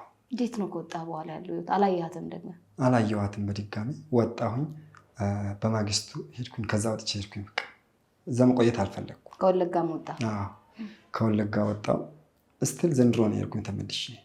ከዚህ ሁሉ ዓመት በኋላ ከዚህ ሁሉ እኔ በአመት 3-4 ነበር የሚሄደው እናቴን ለማየት ድሮ። ግን በዚያ ምክንያት ስለተለያየን በቃ ጅስት ከሄድኩ የሆነ እዛ ያሉ የድሮ አለ አይደለ የድሮ ሞት ቤተሰብ ምናምን ሁሉም ያለ ነገር ነው መስሎኝ፣ ሁሉም ነገር ግን እንዳልነበረ ሆነዋል። እና ወጣሁኝ፣ በዛው ቀረሁ። ምንድነው አሁን የምታስበው? ማለት በቃ ድጋሚ እንደማትመጣ ታውቃለህ? አውቃለሁ። ምንድነው እያደረክ ያለው? ሌላ ህይወት ለመጀመር ሞከርክ? ለመኖር ሞከርክ? ያ ሰዎች ፑሽ አድርጎኛል ያን ነገር እንዳስብ፣ ከሷ ውጭ ሌላ ህይወት እንዳለ ማየት እንዳለብኝ፣ አይኔ መግለጥ እንዳለብኝ ብዙ ሰዎች መክረውኛል። ከሀገር ውስጥ ከሀገር ውጭ። ባለፈው የሆነ እንደዚህ ቃል መጠየቅ ሰጥቼ ነበርና በዚያ በኩል ስልኬ ወጥቶ እየተደወለልኝ ነበር ለረጅም ጊዜ። ሳይካትሪስቶች ደውሎልኛል እና እኛ ጋር በነፃ ዝም ብለን እኛ አገልግሎት እንሰጥሃለን፣ በቃ ሌላ ህይወት መጀመር አለብኝ ተባልኩ። እሺ ብዬ እኔ ሞከርኩ። እውነት ለመናገር የማልዋሸው ነገር በጣም ሞክሬያለሁ በተደጋጋሚ ከሀገሬም ለመውጣት ስንት ጊዜ እንትን አልኩኝ። በቃ እግዚአብሔር ፍቃድ አልነበረም፣ አልተሳካም እስከዛሬ ድረስ። እሷ ረስቼ ሌላ ህይወትን መጀመር ሞክሬያለሁ በተደጋጋሚ፣ ግን ስቲል አልሆነም። ተፋታችኋል? እኔ አልርኩም። ፍቺ ደብዳቤ ጽፋ ጥያቄ ጽፋ አቅርባልኝ የመጥሪያ ወረቀት ልካልኝ ነበር በቴሌግራም። ስለዚህ በዚህ ቀን ልደታ ፍርድ ምንድነው ይሄ ቡራዩ ዋን ከፍተኛ ፍርድ ቤት ተገኝተህ ቃል እንድትሰጥ ምናምን የሚል ከፍርድ ቤት መጥሪያ ይዛልኝ ልካልኝ ነበር። ከዛ በቀጠሮው ቀን ሌር ነበር እስቲ ለማየት እሷን እቺ ባያት ናፍቀኛለች። እኔ ስለመፈታቱ አይገርመኝም መቼም እኔ የሚብልም እንደምትፈታኝ አውቃለሁ። እቺ ባያት አልኩኝ። ወጣም ግን አልቻልኩም አልሄድም አልኩኝ። ሄጄ እሷን ለመፍታት ድንገት ፖሊስ ይዘውኝ እንኳን መፈታት አለባችሁ ቢለኝ እኮ ቆሜ ሚስት አይደለችም ብዬ ሊፈታ ነው። ከባድ ነው። እንደዚህ ማሰብ አልፈልግም። ሰው ሲያወራኝ መስማት አልፈልግም። ስለዚህ ቀረው። እሷ ግን ተፋታ፣ አለቀ ወረቀቱ። ማን የቀረው? እሷ ሄዳ ፍቺ ፈጽማ ፎቶ አስነስታ ሁሉንም ላከችልኝ። ድጋሜ ባልና ሚስት እንዳልሆንን ፍርድ ቤት ማተም መጥቶ ሰጥቷታል። ምንም ማድረግ አልቻልኩም፣ ደበረኝ። አሁን በዚህ ሁሉ ተመልካቾቻችን ይሄ አንዳንዴ ስናየው ስንሰማው ማለት ፊልም ሊመስል ይችላል። የኖረውን ህይወት ነው በደንብ ያወራን አይደል? ከነ ማስረጃ ከነ ፎቶ ምናምን አሳይቶኛል። እና ግን መኖር አለብህ። አሁን እኔ እንደ ቀላል ነው ወይም እንደ ሳይካትሪስት ወይ እንደሆነ ሰው ምናምን ላወራ አልፈልግም። ነገህን እንዴት ነው የምታስበው? እሱም ብቻ ነገረኝ። ለሚያዩትም ሰዎች ነገህን እንዴት ነው የምታስበው? እሷስ ህይወቷ ከሌላ ሰው ጋር ሆኖ ማየት አትችልም? እኔ እውነት ለመናገር ተስፋ አለኝ። መቼም ተስፋ የምቆርጣል መሰለኝ። እስከዛሬ ድረስ ተስፋ አለ። የሆነ ታምር የሚፈጠር ይመስለኛል። ለዛም ይመስለኛል ውስጥ ለሌላ ኦፕን ያልሆነው የሆነ ታምር ፈጣሪ ከሰማይ ወርዶ የሆነ ታምር የሚፈጥር ይመስለኛልና ታምር እየጠበቅኩኝ ነው። ከዛ ውጭ ከሌላ ሰው ጋርም ትሁን ግን ደስተኛ ሆና ባያት፣ ስፔሻሊ የምርቃቷ ቀን ሄጄ በአይን ባያት ምን እንደምትመስል። ምንድን ነው የምትማረው? አካውንቲንግ። ስንት ዓመት? 3 ዘንድሮ ትመረቃለች። ይሄ ሁሉ ታሪክ የ3 ዓመት ታሪክ ነው። 4 ዓመት 4 ዓመት አድርገውታል። ዘንድሮ ትመረቃለች። እንደው በቃ የሁሉ ነገር ካወራን አይቀር ያልተላኩ መልዕክቶች ከሆነ አይቀር ማለት የምትፈልገው ልትላት የምትፈልገው ነገር ካለ የሆነ ነገር በላት ነው። ኦኬ፣ መልካም ነው የምመኝላት። መልካም ነገር እንደ አንድ አፍቃሪ እንደ አንድ ባል ጥሩ ሰው ነኝ አይደለም ራሴን ግን እንደ አንድ ወዳጅ እንደ አንድ አፍቃሪ በሄደችበት ሁሉ መልካሙን ይግጠማት። እግዚአብሔር ነገሮችን በሙሉ ስኬታማ ያደርግላት። መውደድ ማለት ያው ለምወዱት ሰው መኖር አይደል? እኔ ችግር የለውም። እኔ ድጋሜ ህይወት መኖርም እችላለሁ አንድ ቀን። እንዳልኩሽም ደግሞ እግዚአብሔር ታምር ሊፈጥር ይችላል። አላውቅም። ቀናት የሚያመጣው ጊዜ የሚያመጣውን ነገር ባይዘው እኔ በጊዜ አምናለሁ። ጊዜ የሆነ ወቅት አፈጥፍጦ እንደሚጥለኝ አውቃለሁ። የሆነ ወቅት ከፍ አድርጎ እንደሚያነሳኝ እንደሚያነግሰኝ አውቃለሁ። ስለዚህ ጊዜ እንጠብቃለሁ። ስለምንም ነገር እሷን ከመጠበቅ በቃ ተስፋ ከመያዝ ውጭ ግን ለእሷ የምመኝላት ለምን ሌላ ሰው አታገባም? ለምን ሌላ ትዳር አትይዝም? ደስተኛ ሆነ ፈገግ ስትል ማየት ነው ደስ የሚለኝ። መውደድ ይሄ ነው። ፍቅር መስዋዕትነት ነውና መልካምነቷ መልካም ነው። ለእሷ የምመኝላት መልካም ነገርን ነው፣ ስኬትን ነው፣ ደስታን፣ ሳቅን፣ የተሳካ ህይወት እመኝላታለሁ። ምናልባት ከእንደነዚህ አይነት ህይወት ውስጥ የሚኖሩ ሊኖሩ ይችላሉ። እኔ እንደዛ ሆንኩኝ ማለት ሁሉም ነገር እንደዚህ ነው ማለት አይደለም። እኔ ነኝ እኮ እንደዛ። እኔ እኮ ነኝ አይደል? አንድ ሰው ነኝ። እኔ ፍቅር አብ ነኝ፣ ሌላኛው ሰው ሌላ ነው። እና በእኔ ልክ እኔ እንደዚህ አልፌ መጥቼ ስቲል አለው በሰላም እየኖርኩኝ ነው። ይቻላል። ገና እየጀመሩ ላሉ ሊኖሩ ይችላሉ። እንደዚህ አይነት ህይወት ውስጥ የሚኖሩ ራሳቸውን ለማጥፋት ሌላ ህይወት ውስጥ ሊገቡ ሌላ እርምጃ ሊወስዱ እያሰቡ ያሉ ሊኖሩ ይችላሉ። እና እግዚአብሔር በራሱ ቀን በራሱ ጊዜ የፈለገውን ያደርጋል። የእግዚአብሔር ፍቃድ ከሆነ ያስታርቃል። የእግዚአብሔር ፍቃድ ካልሆነ ይቀራል። በዚህ ዓለም ላይ ምንም አዲስ ነገር የለም። ሁሉ ነገር የተለመደ ነው። ስለዚህ ሁሉን ነገር እንደ ፍቃድ ይሁን ብሎ ለእግዚአብሔር አሳልፎ ብሰጥ እላለሁ። በጣም እናመሰግናለን ስላመጣ ታሪክህን ስላወራህን። እንደኔ እግዚአብሔር አበርትቶ መሄድ ብትችል፣ ወደ ነገ መሻገር ብትችል፣ ሌላ መኖር ብትችል ምኞቴ ነው። በርታ። እሱን እንድታስብ መምከር አልፈልግም፣ አድርግ ማለት አልፈልግም። ግን እንደ አንድ ሀሳብ በዛ መንገድ ብታስብ ደስ ይለኛል። በድጋሚ ስለመጣህ እጅግ በጣም አመሰግናለሁ፣ የእውነት ስላጋራህን ታሪክ። ተመልካቾቻችን እንግዲህ የሰማችሁት ታሪክ የሚያስተምርም የሚያስገርምም ብዙ ነገር ያለው ታሪክ ይመስለኛል እንደኔና አንቺን ማስለቀሰሽ። ፍቅር አብ የሚደንቅ ቆይታ ነው ያደረግነው። ከልብ አመሰግናለሁ። የካሜራውን ለእሷ ማለት የምትፈልገው ዳይሬክት ለካሜራው አወራለች። ማሚ መልካም ነገር እመኝልሻለሁ። እኔ ታውቂያለሽ መቼም ክፋት አስቤም ለአንቺ ችዬም ማሰብ አልችልም፣ ችዬም አላውቅም። ለእኔም ሆንሽ ለእኔም አልሆንሽ በሽበት ሁሉ መልካሙን ይግጠምሽ፣ ለስኬት ያብቃሽ፣ የተሳካ የበረከት ትምህርት ያርግልሽ። ሌላም ህይወት ከስ እግዚአብሔር ከአንቺ ጋር ይሁን። አንድ ነገር ማወቅ ያለብሽ እኔ እንዳለው እግዚአብሔርን ተአምር እየጠበቅኩ ነው። አመሰግናለሁ። ብቻ ለፈለግሽው ያብቃሽ። በጣም ነው የምወድሽ። አመሰግናለሁ። ቴንኪው። ይደርሳታል ብለን እናስባለን።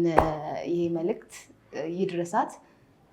እንግዲህ ሁለታችሁም በህይወታችሁ የተሻለ ነገር ያምጣ ብለን እንመኛለን። ተመልካቾቻችን እንግዲህ እስከዚህ ሰዓት አብራችሁን ስለቆያችሁ፣ ስለጠበቃችሁን፣ ስላደመጣችሁን ስለ ሁሉም ነገር እጅግ በጣም እናመሰግናለን። ቀጣይ በሌላ እንግዳ ከሌላ ፕሮግራም ጋር እስከምንገናኝ ድረስ ቸርን ሰንብት።